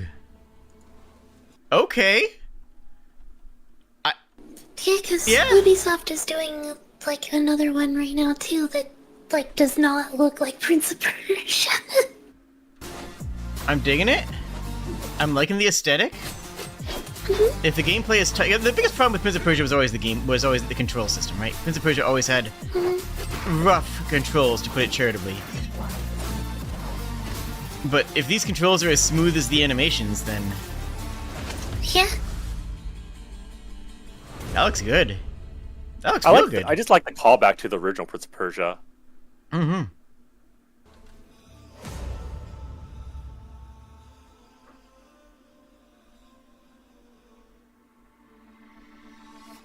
Brought to you by Ubisoft. So there's Ubisoft is releasing Prince of Persia and also another Prince of Persia. You can tell they're different because they're both named Prince of Persia. Well, one's a Prince of Persia, another is a Prince of Persia. And the other one is Prince of Persia. Mm-hmm.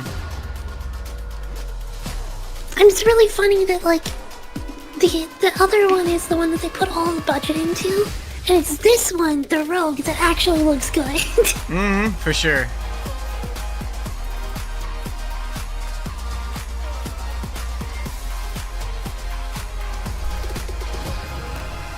Yo, dinosaur? Yeah, it really, really was hard to follow the dinosaur. Nothing It here was really as was. exciting as the dinosaurs. Yeah. All right, so let's do a quick skim. Let's do a quick skim check on everything. This is gonna be amazing. Yeah. Slay 2. That's gonna that's a day one for me.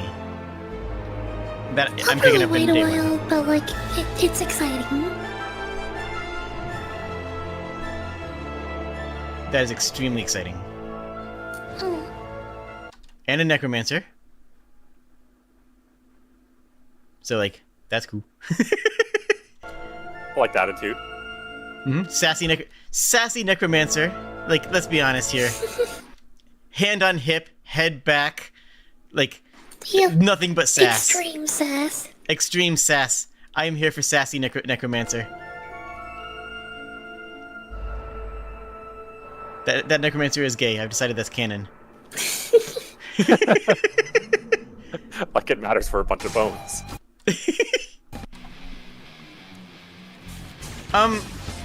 You know, I'd be willing to try Risk of Rain.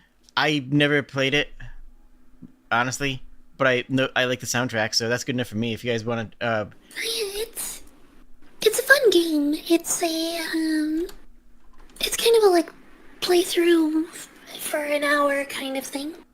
Okay. Actually, wait, I do not have a copy. I thought I got gifted that at some point. Looks like I don't own it. Never mind. Disregard.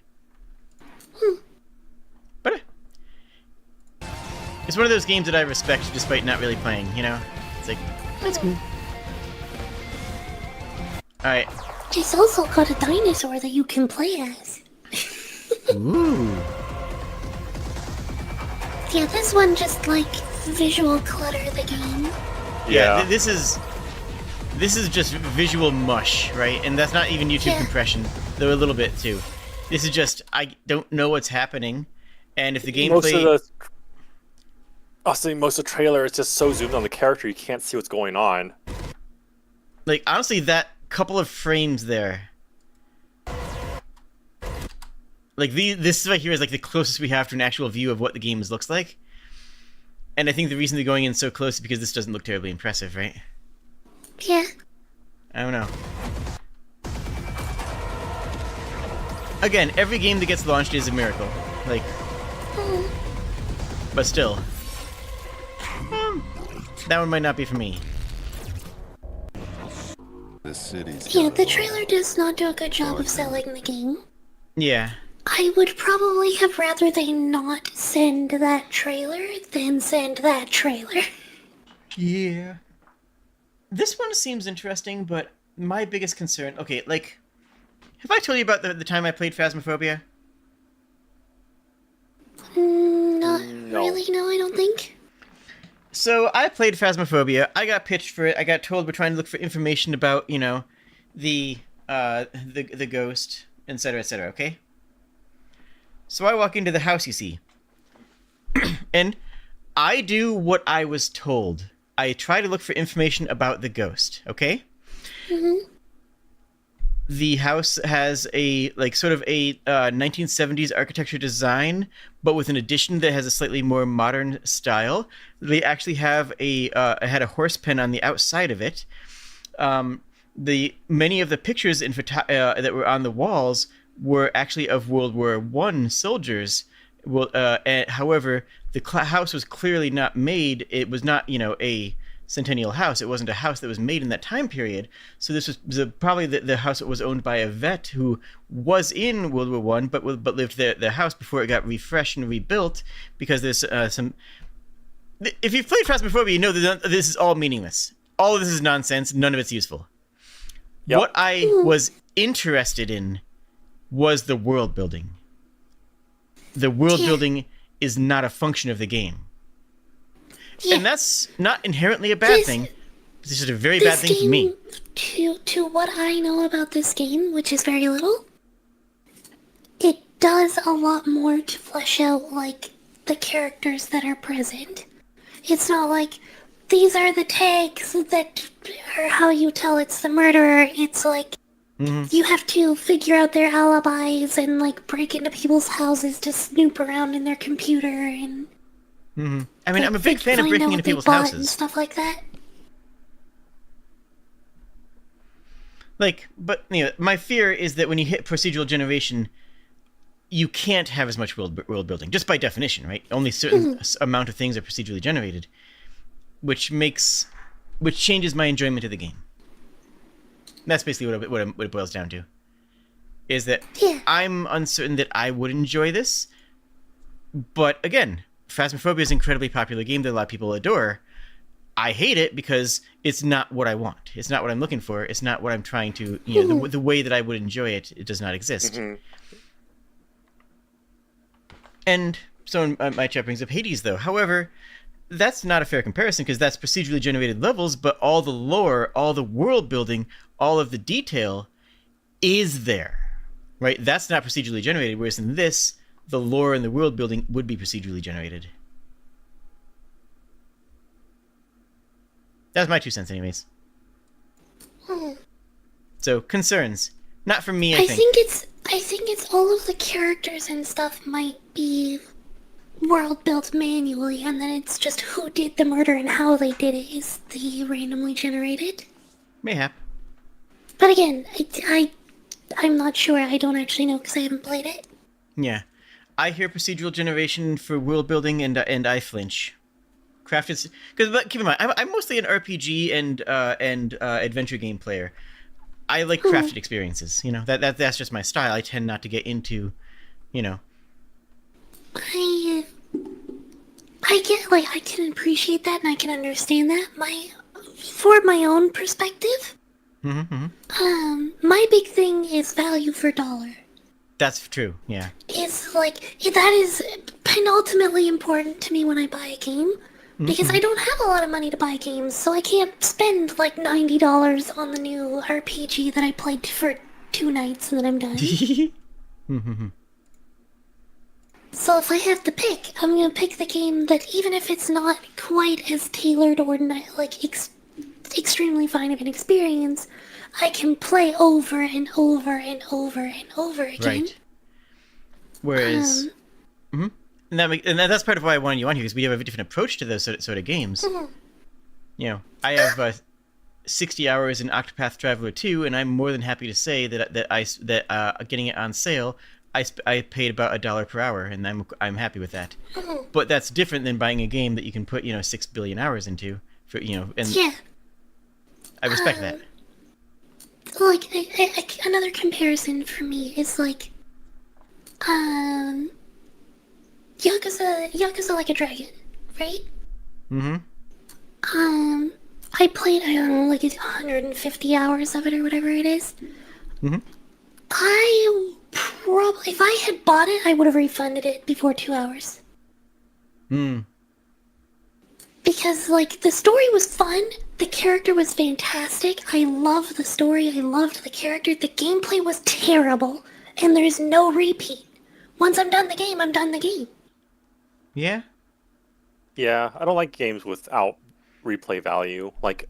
When I get into something when I get into a game, I really want to be invested more into it, and I kind of dislike it when the experience just ends abruptly. I find it interesting I would because... say I spent almost half, actually probably more than half of my time in Like a Dragon total was spent wiki searching to find what's the best gear, and then grinding ingredients to get the best gear so that I can have a chance to complete the actual combat content. Ooh, ouch. And even the combat content, there were multiple encounters in the game that took me a whole stream to get through because they're just these characters just one-shot your guys with one hit. So just have better stats, nerd. Leave and go level up for 20 hours and come back. Yeah. Oh, you need money to level up and get better gear? Better go to do this other thing and grind for 6 hours to get more money. There were a ton of, I loved the, CEO section where you, build a company and then do the, shareholder meetings and stuff. It was a lot of fun. But when in the middle of the game they go, okay, do that thing that you already finished, do it again, but do it for like 20 hours to make enough money to get you through the rest of the game. Ouch. Yeah. It's gross. It ruins the experience of the game. Mm-hmm. And as an aside, because the redeem has happened.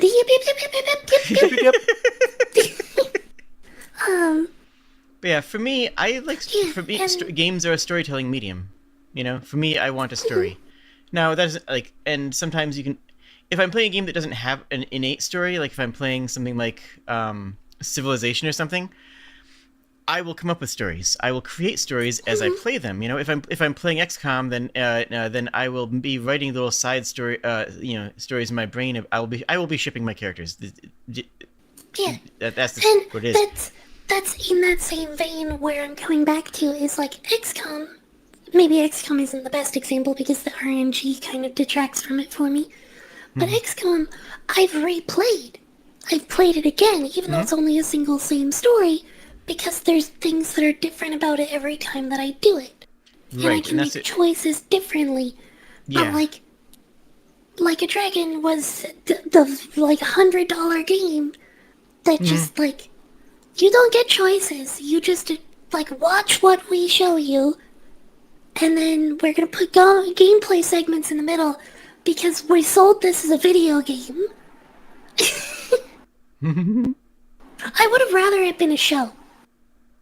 That's actually a fair point, a fair thing to say. Yeah. Obviously, for a lot of games like that, you know, and I think that there are arguments for this would be better as a show. The interactive element doesn't need to be there as often, but yeah, it's my frequent complaint with JRPGs in particular. Octopath Traveler is a delight, and I adore it, and I love JRPGs. And by and large, I enjoy JRPG systems as well, though. So. And that is absolutely valid, and I will never say that like JRPG systems are bad on the whole. It's just that every time I play a JRPG, it seems to be one that has very bad like mechanical systems. See, that's because you haven't boring and simple systems. Well, you see, that's because you haven't come to me for recommendations. You see. Yeah, I just have a knee-jerk reaction to the genre in general at this point. Right, yeah. Because it's a very expensive game that I'll play once that has one story that I usually see, like, predict everything well in advance of ever actually happening. And honestly, like, what you just described is my reaction towards survival procedural games. Agreed. I don't normally play those either. Well, I include Minecraft into that, but yeah. I actually don't play that much of Minecraft either, usually. Oh. I'm doing the challenge right now, but like I used to play it a lot, but I played it as a building thing. Like I used to be a part of a mega build team. And it was a creative outlet where we went into the game and like worked together in a server to build enormous projects. Like there's several like Game of Thrones projects. Like the building of Winterfell and King's Landing and stuff. I helped work on those. Real quick though, no evidence of enforcer overreach. Say enforcers is an extremely funny line. Yeah, that is great. I just want to stay on the screen. No, it's sorry fine. to drag us onto a like completely unrelated tangent for a while. No, quite alright. I think it's safe to say that this game. Sorry, go ahead, Bucket. Oh, Metal Draco was just asking, what is your favorite game that you played recently? Me? I think they're asking me, but I would say that applies to all of us. Oh my goodness, my avatar just like broke its neck. I'm playing Octopath Traveler 2, and I am adoring it. It is very much my kind of game, and I'm playing that for myself, not streaming it. But also, I have been absolutely gushing over Dawn of Sorrow, and if you want to see me just absolutely having a good time, and my luck on full display, and me talking about the game design of that genre, that's something I've been adoring.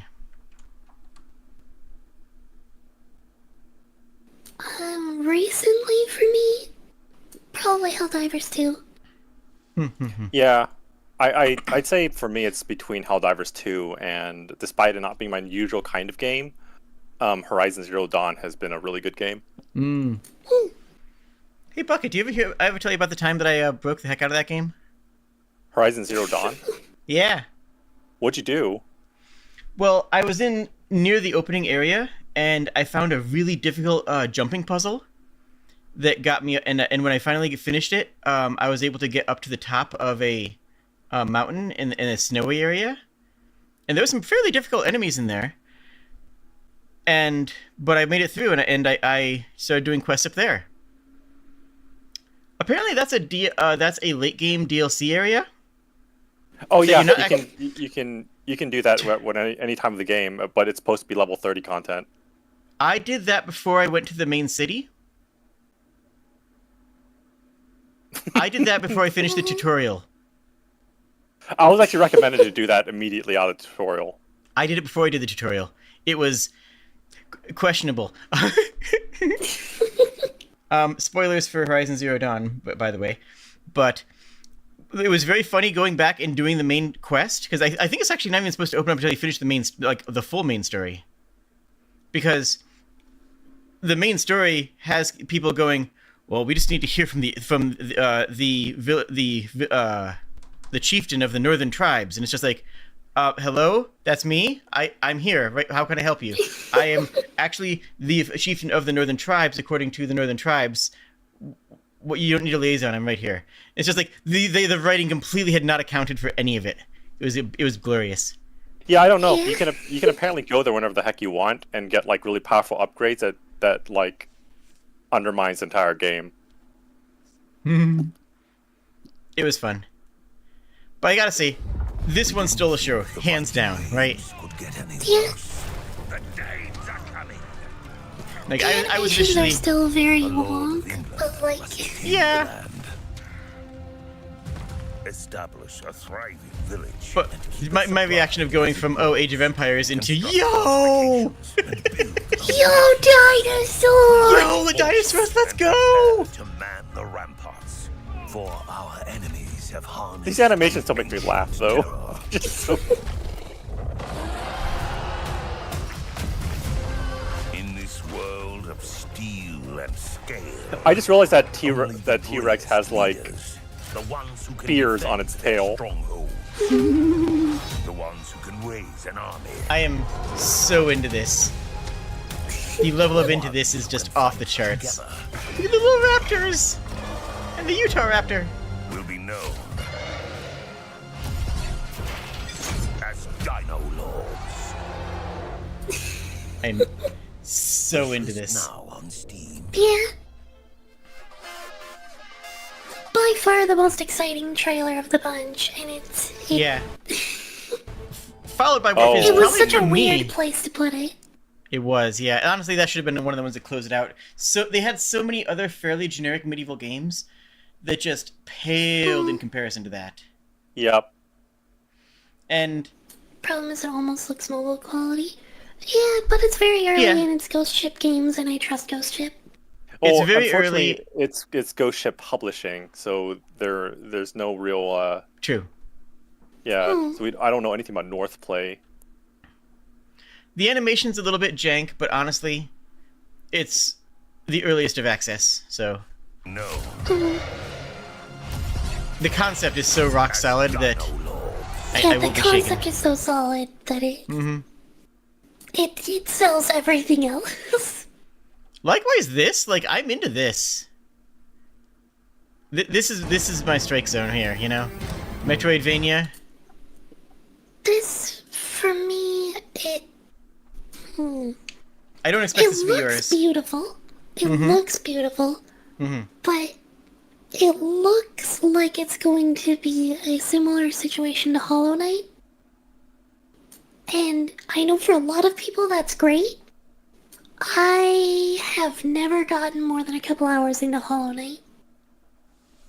It feels awful to me. My condolences. It's every instinct when I'm going through any, like, room or any area. It's like, first instinct, go this direction. Oh, that's the wrong direction. Okay, I'll go the other direction. No, that's the wrong direction, too. Okay, so the last place I would think to go is the place I have to go. And then that's a consistent thing, is it? I always have to go the last place I think to go is the only way forward. Yeah. And I mean that genuinely. My condolences, because I think it's a fantastic game, and I know that you won't feel that, and you won't experience the joy that I had during it, and my condolences for that. You know, no, there's obviously, nothing to feel bad about. It's not your kind of game, but, yeah. That's the thing, it's like, I love platforming, I love Souls-likes, I love all the elements that make up the game. It's the level design, specifically. The level design and, like, the enemy design. Just completely erase any fun that I have in any of the elements. It's very retro in that aspect, and I understand that. Like, that level design is what I grew up with. One of the ways that I had to go was I had to go, like, pixel perfect jump off of a certain ledge in a room full of flying enemies to land on another ledge to go left, where every instinct told me to go right or down, because that's the way that the level is, like, guiding you to with the way it's laid out. And all the signs are pointing right and down. No, don't follow the signs. Don't follow your instincts. Go left to the platform that you can barely jump to. And then go through that for a little ways, past some enemies, past some traps. And then abuse a jank, like, attack mechanic to bounce off of death spikes. To get over a ledge that you're not, that feels like you're not supposed to be able to get past. To go down that pathway instead. So you can go get to a boss that's like hits the whole screen repeatedly with attacks. So you just kind of have to, like, just attack constantly so that you can keep healing through it. Whereas I'm sitting there running through it like, okay, I am lost, and that's okay, because I need to figure out what areas I've missed and what other secrets I can find and what other tricks there are, and I'm enjoying that. So, like, it's just so different preferences. My thing is, I'm fine with being lost. Like, I'm okay with getting lost and not knowing where I'm going. The problem is that every time I'm coming to these rooms, they look like the same room, and it's like, go right, go down, go left, go up, go right, go down, go left, go up, go right, go left, go down, go up. And I just go in a circle over and over and over and over. Because I'm being guided constantly by signs and, like, funnels into a loop. Although I will say, actually, it's a very interesting note here that they did not have a Silksong trailer. Yep. And I was actually going to make a joke about that, saying the good thing about Sprigg not liking Hollow Knight is she can't feel bad about Silksong. Yeah.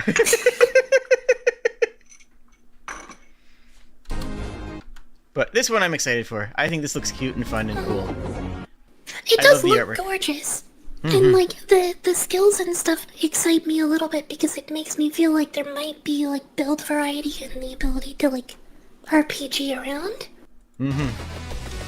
I am just very wary because it also looks like it's probably going to have Hollow Knight. Yeah. We saw a lot of Vampire Survivors. This is the official one. Vampire Survivors and, like, other games that are based, like, inspired. Yeah. We saw Vampire Survivors, then we saw a lot of other Vampire Survivors. This is the official one. How do you feel about Contra? Like, let's be honest with ourselves here. I'm kind of excited about Contra plus Vampire Survivors. I'm just hoping, like, you see, because they're showing us them, like, directing where the bullets are going, and I feel like that would be an amazing addition to Vampire Slayers, is being able to, like, twin stick shooter it. Yeah. And again, Hollow here.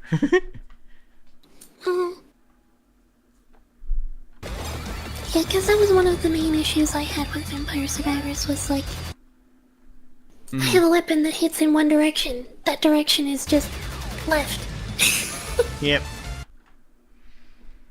Contra is such an interesting angle to do a team up on, and honestly, though, I think I like it. I think it's a good team up angle. It fits even though it shouldn't, right? It fits because they're both reminiscent of 1980s Yeah, they're media. both like retro arcade Yeah. cabinet action fun. Yeah, so like I get it. It's not what I would have picked off the top of my head, but I get it.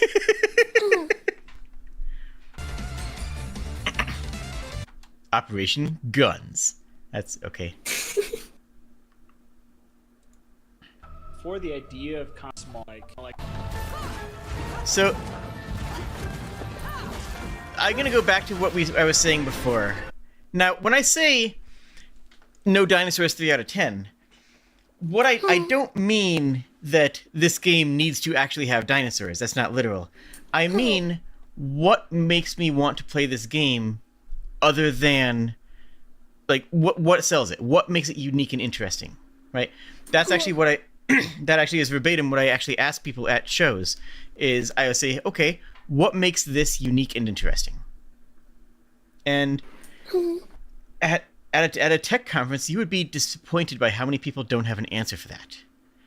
How many people just start reading off their pitches lines, which are just, you know, like everyone else, except that we're doing it this time. It's like, no, what makes it unique? What makes it interesting? You know what I think I would like to call what's the thing that makes it unique phrase? Cool game, bro. Where's your dragon? Yes. That's a good one.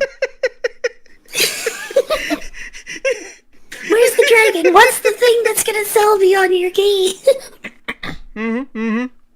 What is the dragon you're chasing that I want to join in the hunt? Yep. Oh my! I think I need to. This is restart forever my going to router. be my They're back. phrase for that like concept that you're talking about. That philosophy, yeah. I'm getting dropped frames for some reason. It's weird. Oh, no. Yeah, back. that one, it reminded me a lot of Remnant by looking at it, and then we had the visual, like, the acrobatics looked kind of cool. Yeah. But they gave us exactly one character all this way through. So, like, what they're visually selling us right now is Remnant, but less. I am curious. But acrobatics. But I have nothing to sell me on follow it up, right? There's nothing here to sell me on. Yeah. I'm gonna follow this up and look at it. That's my concern. Yeah, exactly. It's the same for me too. It looks very similar to another game that I've already played, and just has elements of that game stripped out of it. And Dark Souls those 2? elements are the exciting part of the game. I mean, is the other game that it's reminding you of Dark Souls 2? Remnant. You see what I'm saying, though? It's like dodge around attacks and move left and counterattack is, you know, a lot of things. Yeah, but like it looks a great deal visually reminiscent and mechanically reminiscent of Remnant 2. No, I know what you're saying. I'm just saying where that... it's a Clash of Worlds visual aesthetic. It's the dodge around counterattack. It is like over-the-shoulder third-person camera from the same angle. It looks like we have a gun on the shoulder. It's called Flintlock. I was gonna say, it's called Flintlock, guys. Yeah. We've got the melee weapon in the hand at the same time. It very much looks like Remnant. Like this one, you could take this screenshot, put it on Remnant's store page, and I would buy it. I would believe it. That's how like much it matches the exact aesthetic.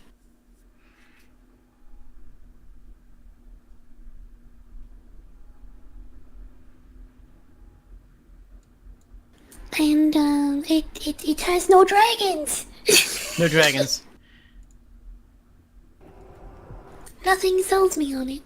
And the Never Alone is as cool as it is, like from a cultural perspective. It's like a $40 play once game. It is. That is this downside. It is absolutely a $40 play once game. You're not wrong. And I don't want to say that it's a bad game because of that. But for me personally, when I'm looking at a game to make a decision like that, I have to think, about $20 is more or less what I spend on groceries for a week. So I have to think, do I want to play this game, or do I want to eat for 2 weeks? And that's a very good lens to look at it through. I respect that. For me, this is a cultural experience. For me, this is going to be $40. That's going to last me 3 to 5 times longer than going out to see a movie. That my baseline of comparison is different than yours. Like, so for me, this is worth it as explicitly as a cultural experience, because as a cultural experience, that's what I would want. Yeah. It's just sharing the different lenses that we're viewing the product through. Yeah, and being respectful of both lenses, of course. But yeah, and that's part of why I want to do this with you, is because you have that that baseline different lens that you are looking at it through. Is specifically why I wanted you here for this. Where is that?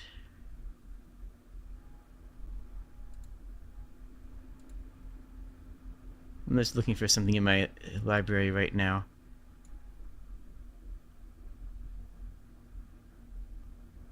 Where is it? Heck. Discord is being weird. I was thinking of a different game when I had said that the first game that made me cry. That was not The Last Tree. It might have been The Last Tree, but it was not the one I was thinking of when I had said that.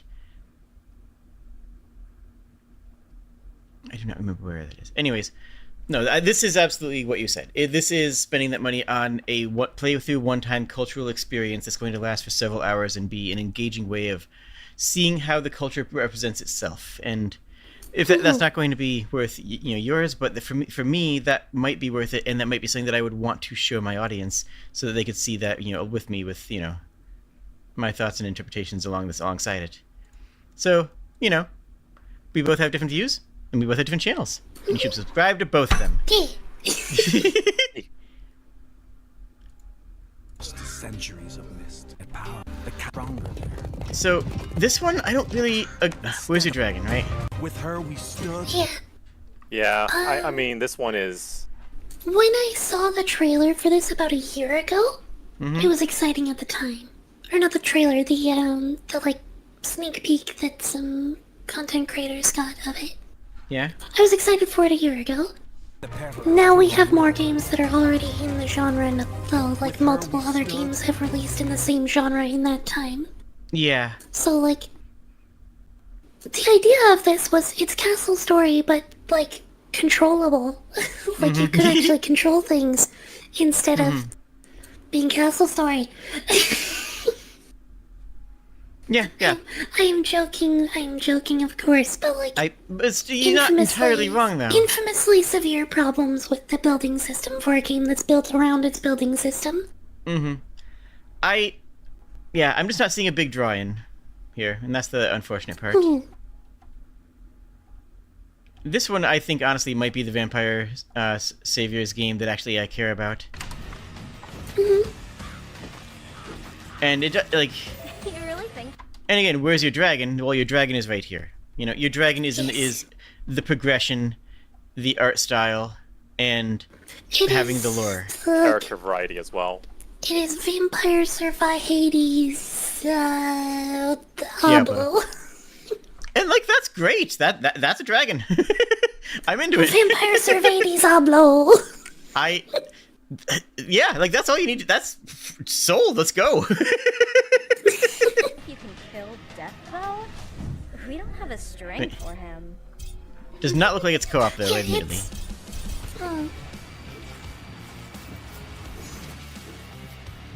What kind of legend would it? I love her.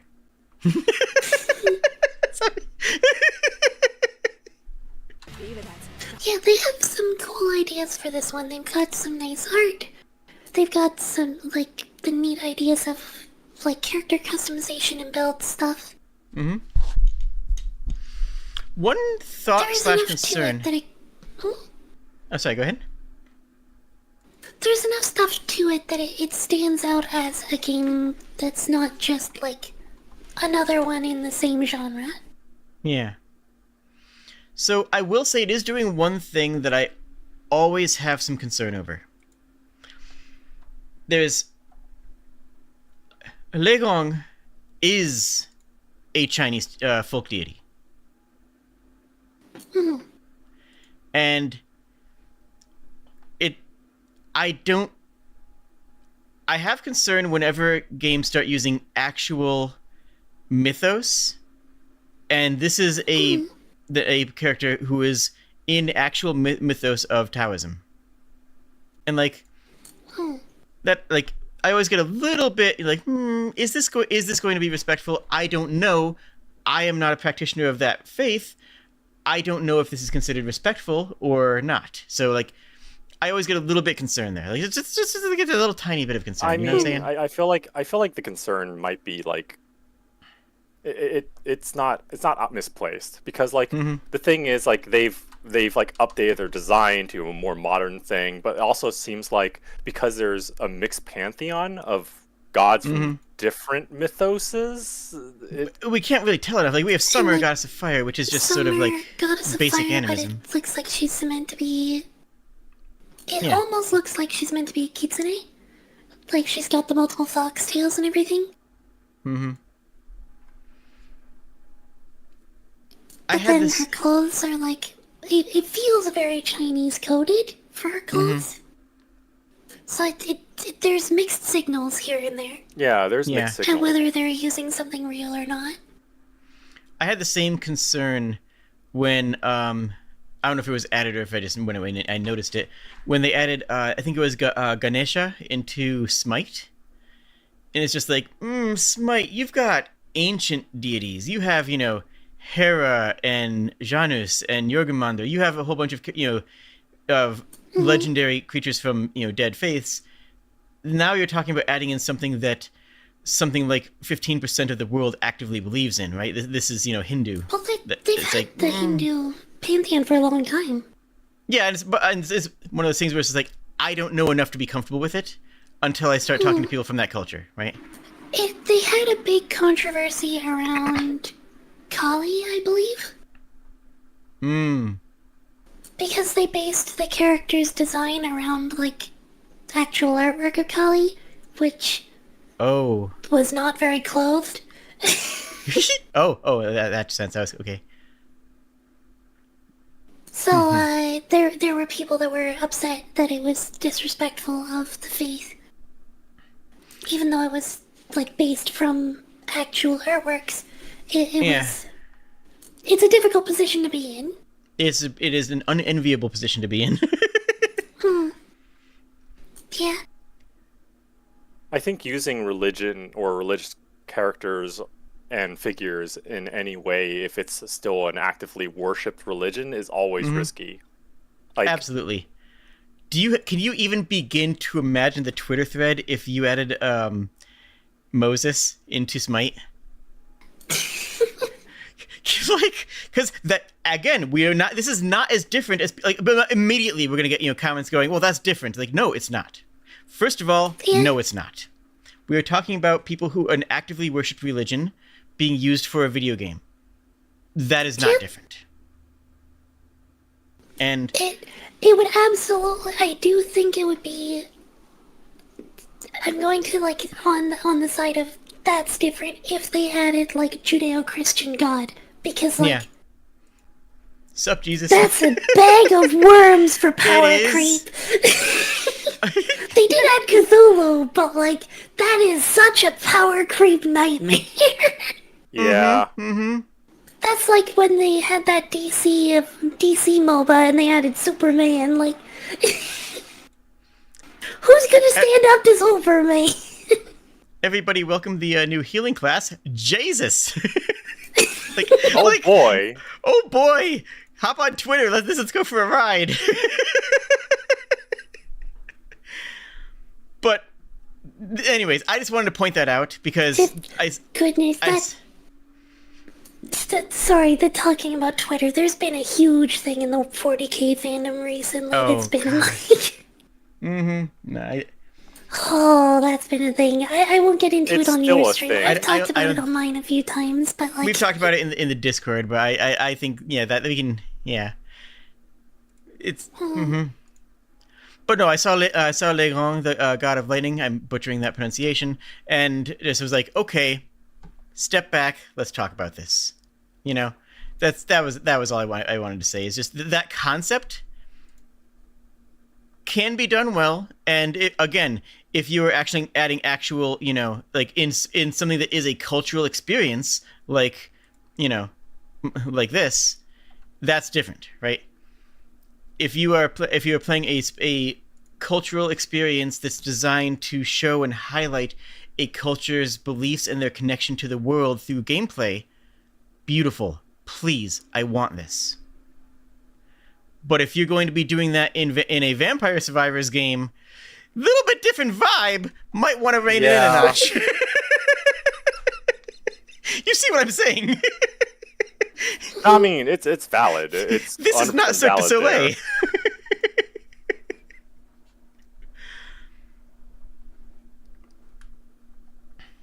Okay, but yeah. And anyways, we can move on. I just wanted to talk about that because I figured it was worth talking about. It does look good. I'm very interested in it. Then we have this, like. Where was it? I feel like this one you can just kind of skip through it. It's just it's just the same game, but again. Yeah, it's literally End Zone, but End Zone again. Banger music, love it. Yeah, this one is like the game is already out. Well, it's in early access anyway. It looks way too hectic. They are showing like very late game. Okay. It's an automation game primarily. But so that's like late game, high difficulty, kind of like wiping out fleets of stuff with almost entirely automated logistics chains and defenses. But like, I do adore. Like my opinion heavily changed. It's like, okay, so you have Factorio, but more ridiculous. But then it's like, oh, you are doing a 1950s hand-drawn animation cut-in? I am significantly more interested in your game right now. Yeah, no, it absolutely was a good trailer because of that. Yeah. How do you feel about... I think it suffers, though, in that they are expecting you to already be familiar with the game with the trailer. Yeah, this trailer is more telling you new content versus I was having a good time. It's a trailer about new content, not about new game. So it's not going to sell it to new people. It's just going to get people who already have it to go back and play it again. Yeah. But how do you feel about Fred from accounting? This is kind of like Fred Bezelment. Fred Bezelment. I think the problem with this one is that it is like the same assets from the first game, and apparently it's a new engine, but it's like, I don't know, it's like the same game but with co-op. That's a good selling point, though. That's a really good selling point. But you're buying the game again just to play co-op. Well, not me, because I never had the first There one. are a lot of games that I would buy again just to add co-op, honestly. Same. Yeah, and there's also new content too, Shinarato was saying. The co-op is definitely the big draw for the second game. Like, play it again, but with co-op is a good selling point. Like, I hear what you're saying, but I disagree with it.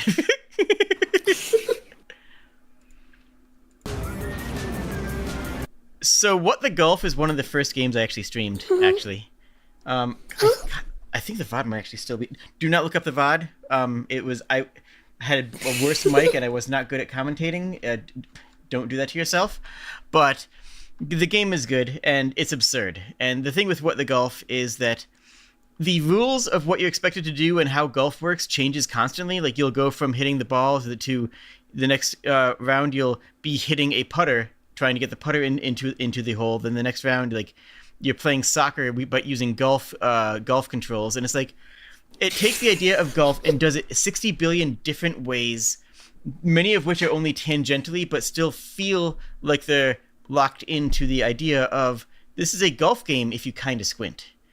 And it looks like they're doing that here with racing games. And honestly, I trust the studio. Like, I think this right here is probably the best. I think this right here is. I was just gonna say that they're like leaning into the silly.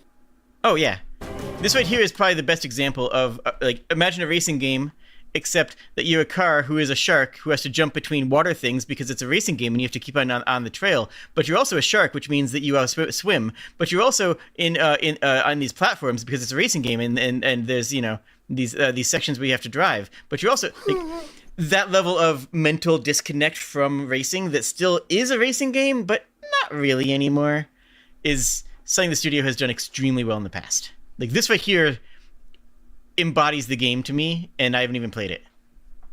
It's racing, but with Calvin ball rules. That's exactly what the golf is. Absolutely, that's a fantastic description. It's golf, but with Calvin ball rules. Mm-hmm. So I am up for this.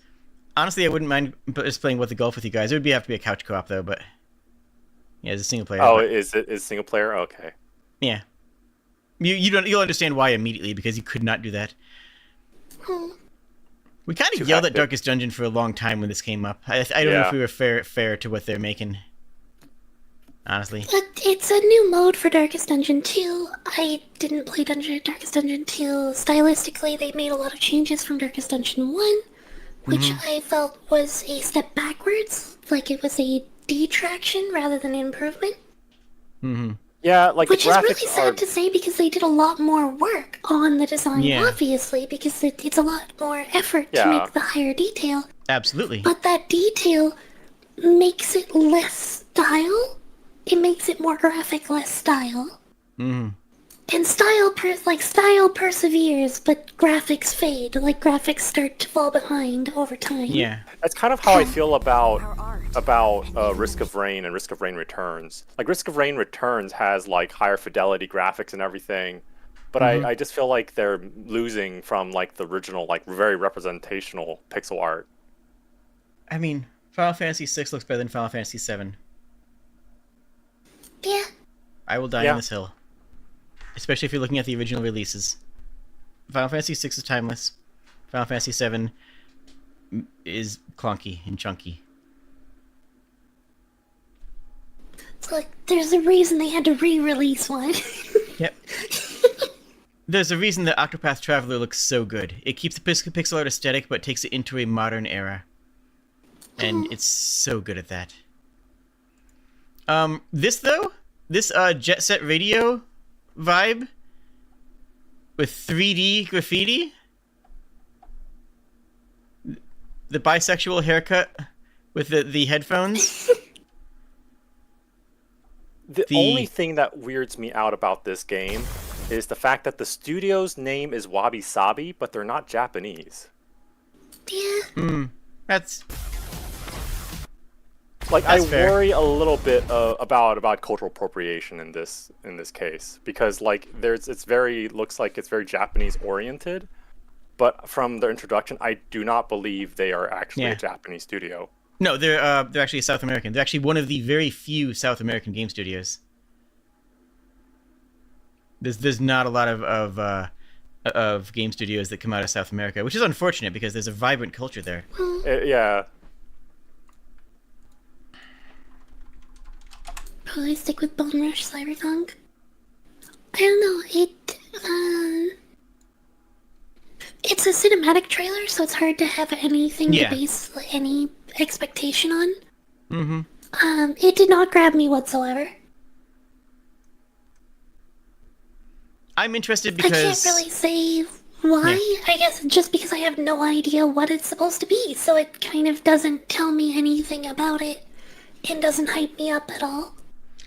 From my perspective, I'm seeing visions in the trailer. I'm seeing, Cyberpunk meets Jet Set Radio. I'm seeing, I've never played Jet Set Radio either, so like. Yeah, I'm seeing this. This person running on basically just grinding on light rails, and just picturing, them wearing rollerblades and doing tricks while tagging billboards and running from cops. Like, the vibe is right for me. The vibe and feel is there for me. I can agree that, like, it has the vibe of, to borrow a phrase, be gay, do crime. Yeah. But it doesn't have anything else. Like, there's nothing for me to latch on to. It has some vibe, it has some flash, but it's just flash. I also don't think there's any actual gameplay shown. It's a cinematic trailer, and that is its biggest downside. Bucket, just for the record, someone in my chat says that if it is from Brazil, then it's not cultural appropriation at all, and for reasons that are complicated. I'm just passing that along for what it's worth. Oh. How do you guys feel about nihilism? I know a lot. It was like quite a while ago now. I think in like the Meiji era that there was a large-scale emigration. Mm-hmm. That a lot of Japanese people moved to South and Central America. Mm-hmm. So like 1800s and 1900s sometime. How are you guys feeling about nihilism? You mean pragmatism? I mean, honestly, I think if you close your eyes and play the game, it might be okay, but I got concerns. Yeah. I mean, considering how this is, I feel like those options are going to be like fairly frequent because it's a whole system in the game. Mm-hmm. Like, I don't know. Like, I feel like because utilitarian and nihilism is so close in this game, it's like splitting hairs, and they're on the opposite sides of the map. So it's like, I mean, okay, where is that map? You know what they're trying to do here, right? It's a political compass. I mean, yeah, that's what it is. It's a political compass. It doesn't like it's not mapped well, but it's clearly what they're trying to do. You know? I mean, it's not oriented the correct way, but like that's what they're going for. And I don't trust the studio to do that yet. I mean, I'm willing to listen to some reviews and maybe watch a video essay on it, but it's not. I mean, in summary. Anyways.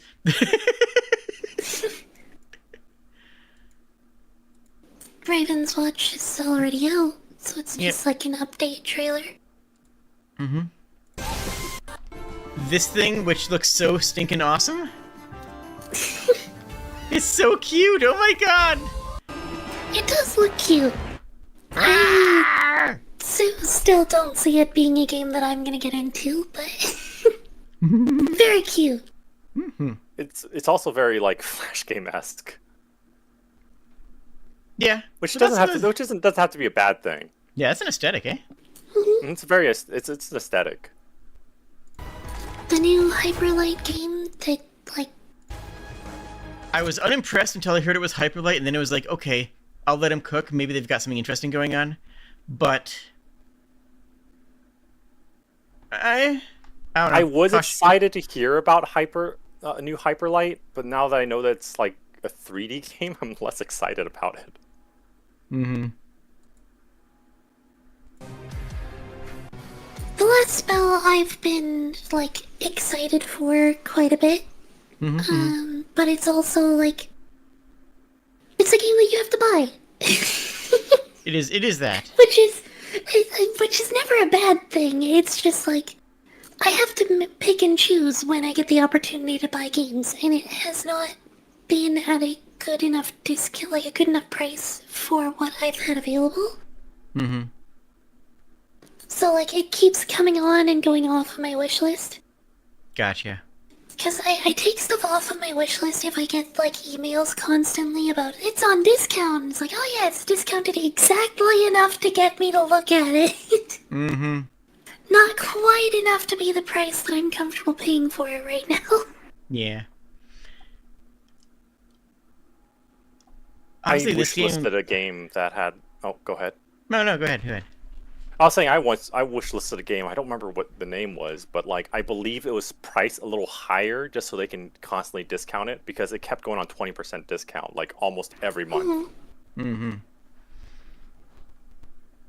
You know, I try not to pre-order games, but some games I will day one buy if I trust the studio. The last game I pre-ordered was Final Fantasy XIV 1.0. The last one I pre-purchased was Elden Ring. Okay, that one's good. This game, I honestly think I played in a game jam. It's very rare that I pre-purchase stuff too, and it's because like I've pre-purchased so many things at this point, and they all went terribly. I will never forgive Dauntless. I will never play Dauntless again. I will never forgive Dauntless. I will always give them negative word of mouth for the rest of my life because of what they did. I wanted that game to be so good. So Shard and I got a early access to it. We paid for a Founders Pack. It was $200. US. So it was actually like $270 for us. And then the payment purchasing site that they went through also charges a 40% gratuity as a tip to the payment processing company.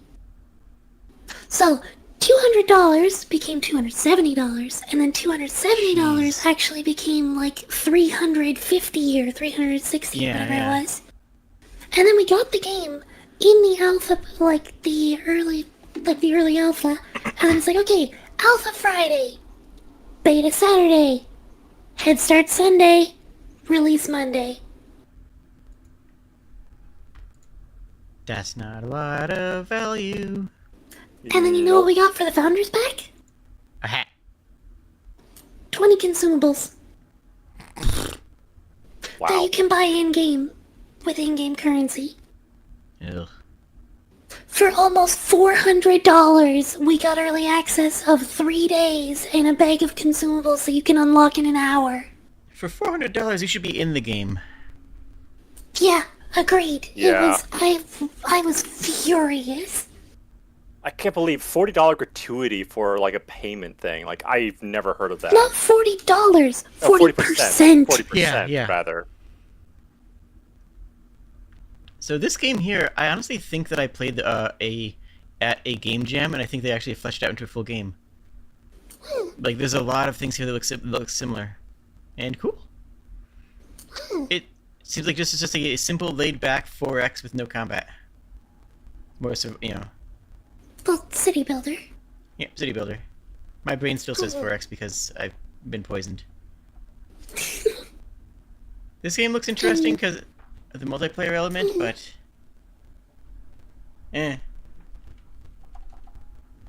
It's another kind of like, where's your dragon? Yeah, where's your dragon?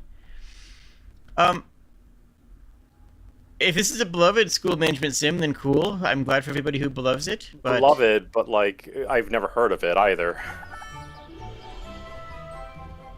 And I don't get it. It's not for me, clearly. But I don't see what this does that, again, 2 Point isn't already doing, or that wasn't handled by... What does this do that's unique and interesting, right? And even this looks like identical to 2 Point Hospital. And it's like, okay, cool. It's nice. It looks fine. I'm sure that, you know, if it has some good comedy and it has some good gameplay, then it'll be enjoyable. But I'm not being drawn in as a streamer because I'm not seeing anything here that's going to be cool and flashy and exciting narratively or visually for my audience. And I'm not drawn in as a player because I don't see anything that makes it stand out, as opposed to playing some of the other games in the genre which I already have paid for and own. I mean, that's one of the tragedies of the Tycoon game. It's been done. It has been done back and forth 1,000 times. So if you want to do something, you have to really, really stand out. Like, what is like the element that makes this game different from all the other Tycoon games. It's not just a theme. Because every Tycoon game, X Tycoon, is just, you know, the same game again with a different paint job. Yeah, and that's what made 2 Point Hospital stand out, because of its absurdity and comedy, which I'm not seeing presented here. Also, amusingly, I realized they left the they left some I don't know if it's Chinese or Japanese, but they left some of that in the trailer too. That's easy to do.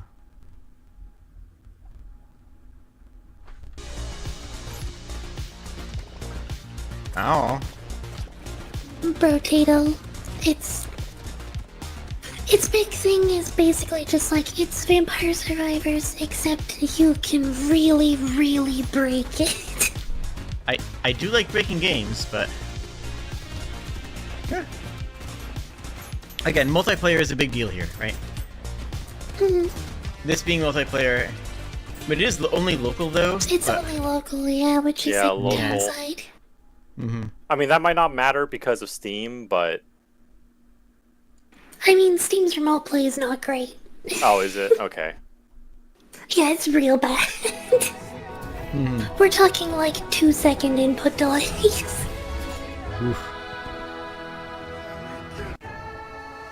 And this is just a re-release on Switch. It looks like an interesting cultural experience, which I do value.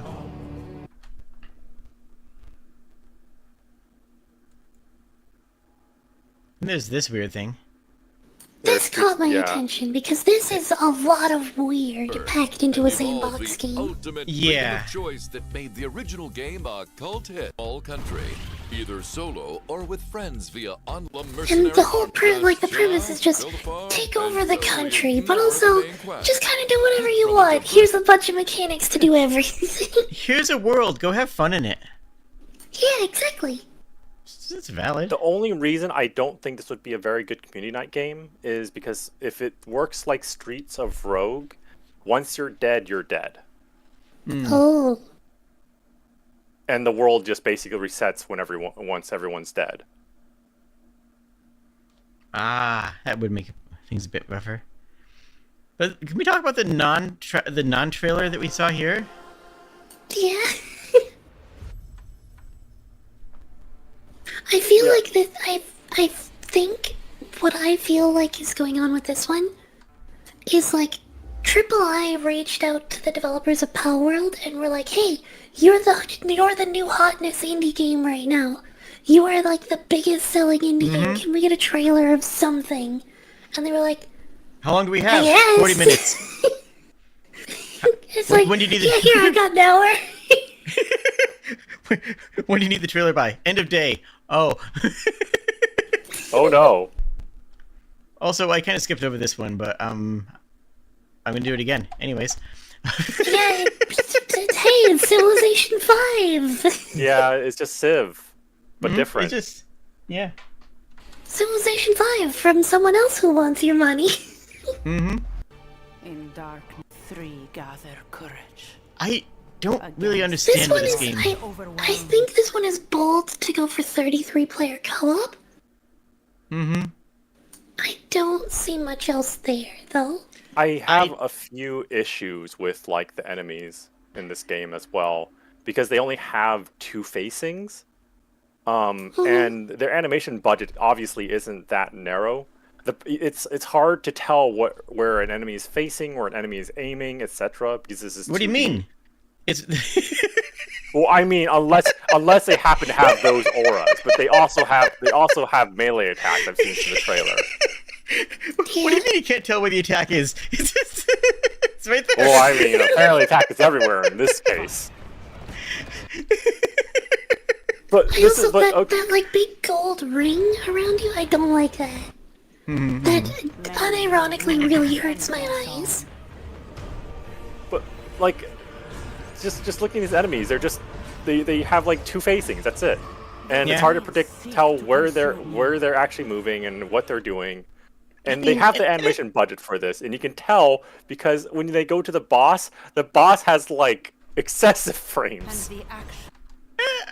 Hades has enemies have 2 facings, and that works fine. My counterpoint. I think they have I'm 4. not sure if this is multiplayer gathering NPCs. No, they get 2. I think it's multiplayer. Well, I guess we don't strictly know, but it feels like it has to be. It's gonna be interesting. And quickly I guess it is possible that these are NPC allies, and you have 33 lives or something. I don't know.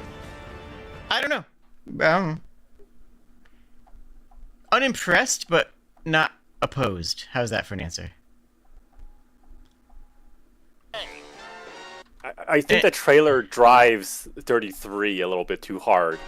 Yeah, as if it's supposed to mean With something. how often they say 33. Like, we get it. Yeah, 33 immortals. It's a co-op action roguelike for 33 players. Okay. And I think we covered this pretty well when we talked about it the first time. Does it have enough meat outside of the aesthetic? The aesthetic is good. Does it hold up to outside of the aesthetic? Honestly, I do like doing the this. aesthetic is it's like this is my eyes are getting worse for it. But like I am going to lose a lot of details visually in this game. I already lose a lot of details just looking at it because my astigmatism is not great. Mm-hmm. So like flat whites or like really bright whites and bright colors is actually difficult for me to see things.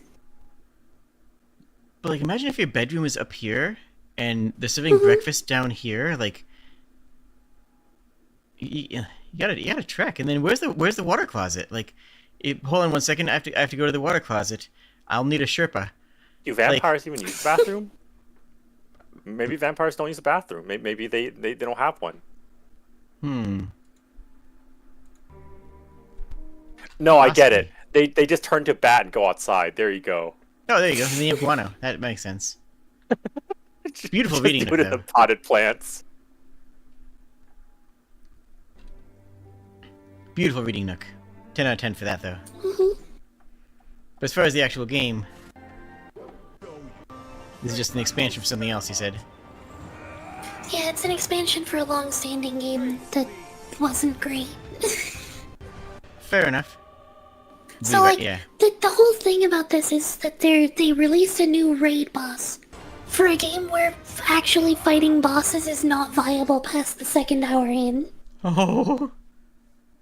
I've heard a lot of people say that like the boss fights in this game just aren't fun, and they're just it's like they are It's just very have long mega and stats you or chip. die. Okay, but this one looks amazing. Yeah. Like, it is still wild that like Ubisoft is releasing 2 different Prince of Persia games at the same time. They're developing 2 different ones, and like it's the low budget one that actually looks good. It's the indie game that has it. And I hope for everything that I'm worth that there is a lesson that is learned by an executive in there. Yeah. Like, that's my thing is, if this performs better, and I mean like monetarily performs better, margin-wise, than the big budget one, we could see more low budget good games. fun-focused games. And like, we kind of have seen a couple of those. Octopath is a good example because, you know, I mean, it's not, I wouldn't call it low budget per se, but you know, it's a scaled down experience compared to what, you know, what a lot of JRPGs look like now. You have scaled, you know, you have things like Mario and Rabbids 2 uses, you know, tons of assets from the first one and just, you know, adds more game, and that's also by Ubisoft, and that, you know, that's like cozy, good. Yes, this is fine. This is just a little bit more of the same game with extra missions, and I will gladly pay for this because that's what I want. And my only problem is that it's Ubisoft, and Ubisoft thinks we don't own our games anymore. That is a concern. Yeah, that's... But, yeah. You're not wrong. But that's specifically more on their games as a service model, and this is not going to be a games as a service. It's going to be an indie game that's published by Ubisoft. I'm curious to see what direction they take that.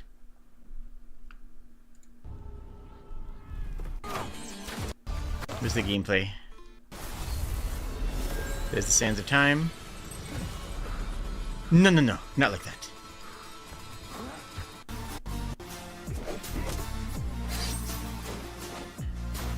It's also sort of giving Super Nintendo Aladdin vibes, and like I'm here for that as well.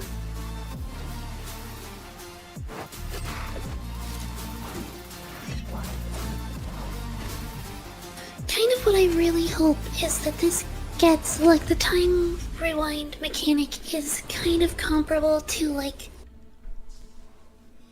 you know what, Shadowin. Shadowin was a really good example of the time rewind mechanic where it's like, oh, mess that up, rewind, go, rewind, go, just, like... And then, if they do go that way, I really, really, really hope they add an option to watch the thing back in real time. Because, oh my goodness, that would be so cool. That would be real cool. I've seen a few games that did that. I think like I think it was Katana Zero, that you could replay a thing repeatedly and then it would show you just the success. Nice.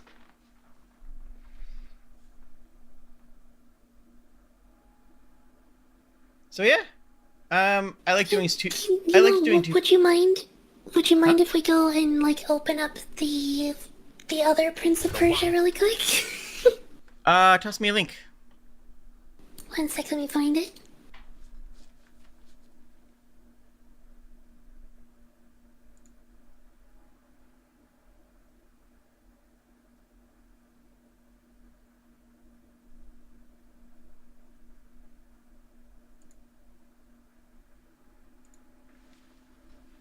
Put into collab cool people. Yep. Because it doesn't look terrible, but it definitely doesn't, like... It doesn't capture the same excitement.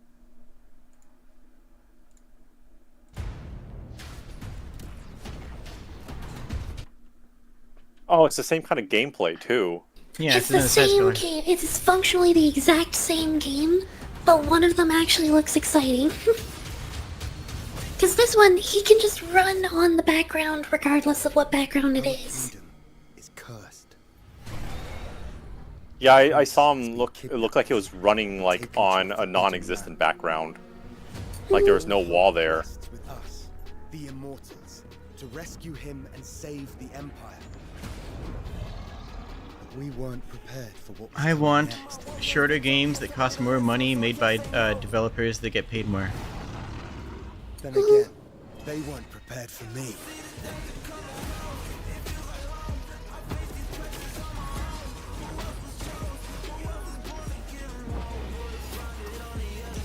You know what this reminds me? It's the same game that's clearly way more budget, but it does not have the same excitement.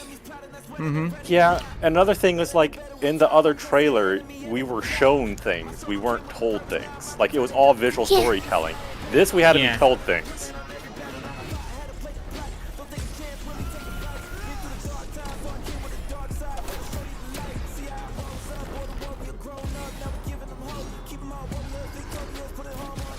But like, I see this and I have some hope though, simply because Dread exists. Hope is the only thing that keeps us fighting. I will fulfill my destiny. Dread exists as in... I'll pull it up after this. Okay.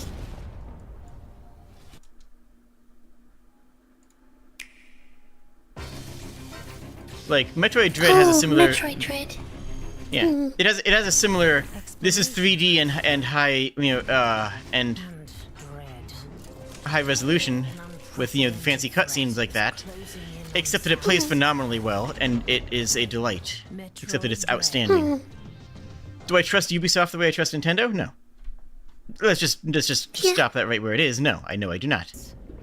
But like, this has the same kind of vibe of Metroidvania, but with more visual fidelity, in what I would call it done well. A new slide and a So like that's what I hope for when I see this. Other than that, this is flashier than it needs to be. Yeah. Whereas this one, if I go back to it, it also looks like it's incredibly like hip hop styled. Mm-hmm. Like where they're trying to go for the modern, like the current modern hip hop aesthetic. Mm-hmm. Which is going to date it. Whereas this one has the hand-drawn animation. It's a style of its own. Yes, but also has the Persian aesthetic to it as well. Mm-hmm. Like, this is a you know, that it's the landscape. You know, it's the little details. It also tells us so much more about the character in this, just the opening cinematic bit too, than the other trailer does in its entirety. Yeah, my favorite part is. Hold on. Where is it?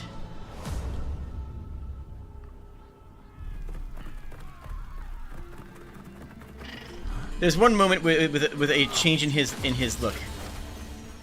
That's subtle but powerful. Not that subtle, but. So he's running in here, charging in full speed. Alright, no.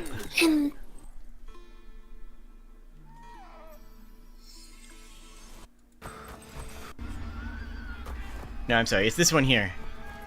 Charging in, running in full speed, sees her, starts to go forward, then he goes, ah, dang it, I have to save her. Yeah. Like, I like that moment. That moment speaks volumes to me. That's the look that tells me the personality. It's, oh, that's happening. Alright, back to focus.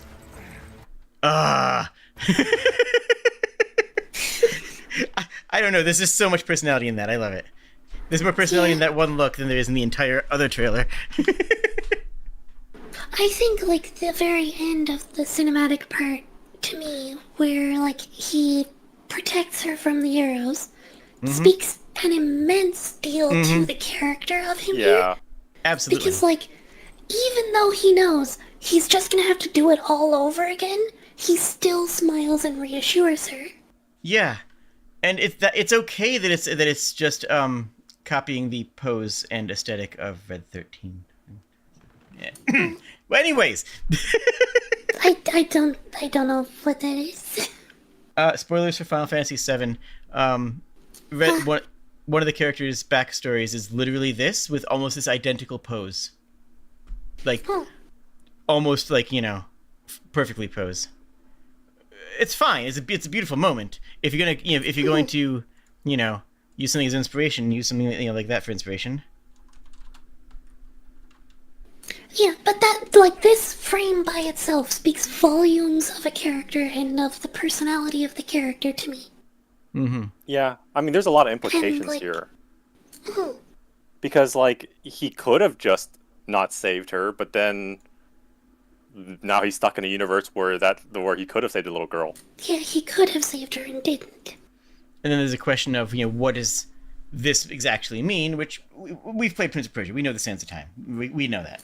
But like, there's still, you know, that moment of like, but what does this mean?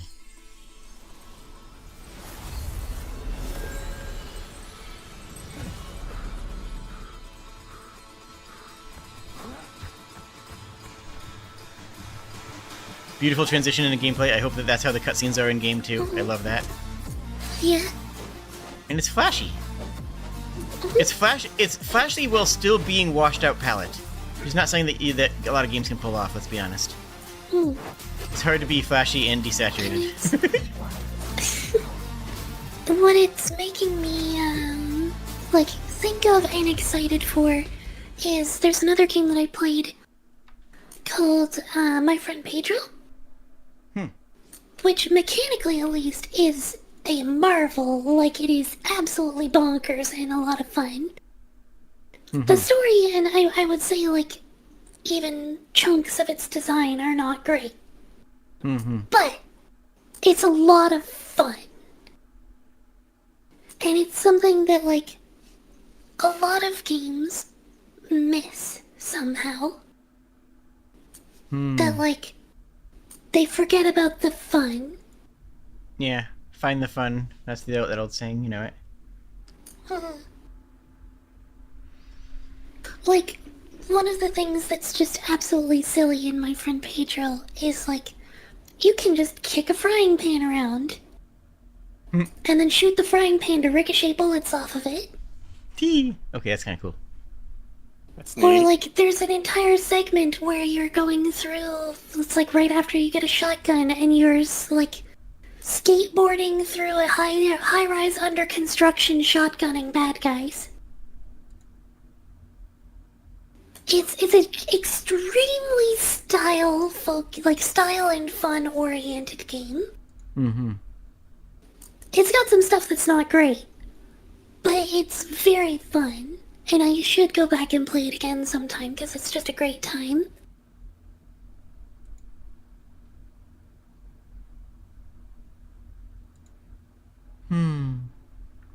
Well, that's the whole showcase. We went over it twice. I think going over it twice was a really good idea because we got to really flesh out our thoughts. Because the first time we wanted to kind of let them keep their flow and, like, Yeah. First see impressions. what they wanted us to see in order and get first impressions. Mm-hmm. And then go back and expand on our thoughts. Shoutouts to Sassy Gay Necromancer. For real. Sassy Gay Necromancer.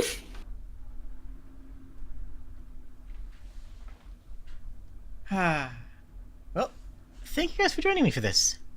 It was a good time. It was a good time. I had a very good time. I hope the people in chat enjoyed it as well. Leave a comment about which game you're interested in and how wrong we are about everything. Looked at the Slay the Spire 2 art style and you don't like it? That's fair, but it's only a cinematic trailer, so, like, it doesn't tell us anything about the game yet. Yep, all you know about the game is there's a sassy gay skeleton, and honestly, what more do you need, really? Oh, it has the gameplay visible on Steam now. Oh, okay. I'll have to check that out. Alright. But I think we'll wrap here. You are a delight. It has been a pleasure to enjoy this. Was it everything you hoped for? It was very interesting. Yeah, it was a good time. Yeah. And I don't know, I can kind of see what you mean, Shinarato. It looks like it's still stylized, but it, like, goes a little higher def. Oh, and the sassy gay skeleton is the necrobinder, and her pronouns are she, her. Ah. Sassy gay skeleton. Lesbian edition. Alright.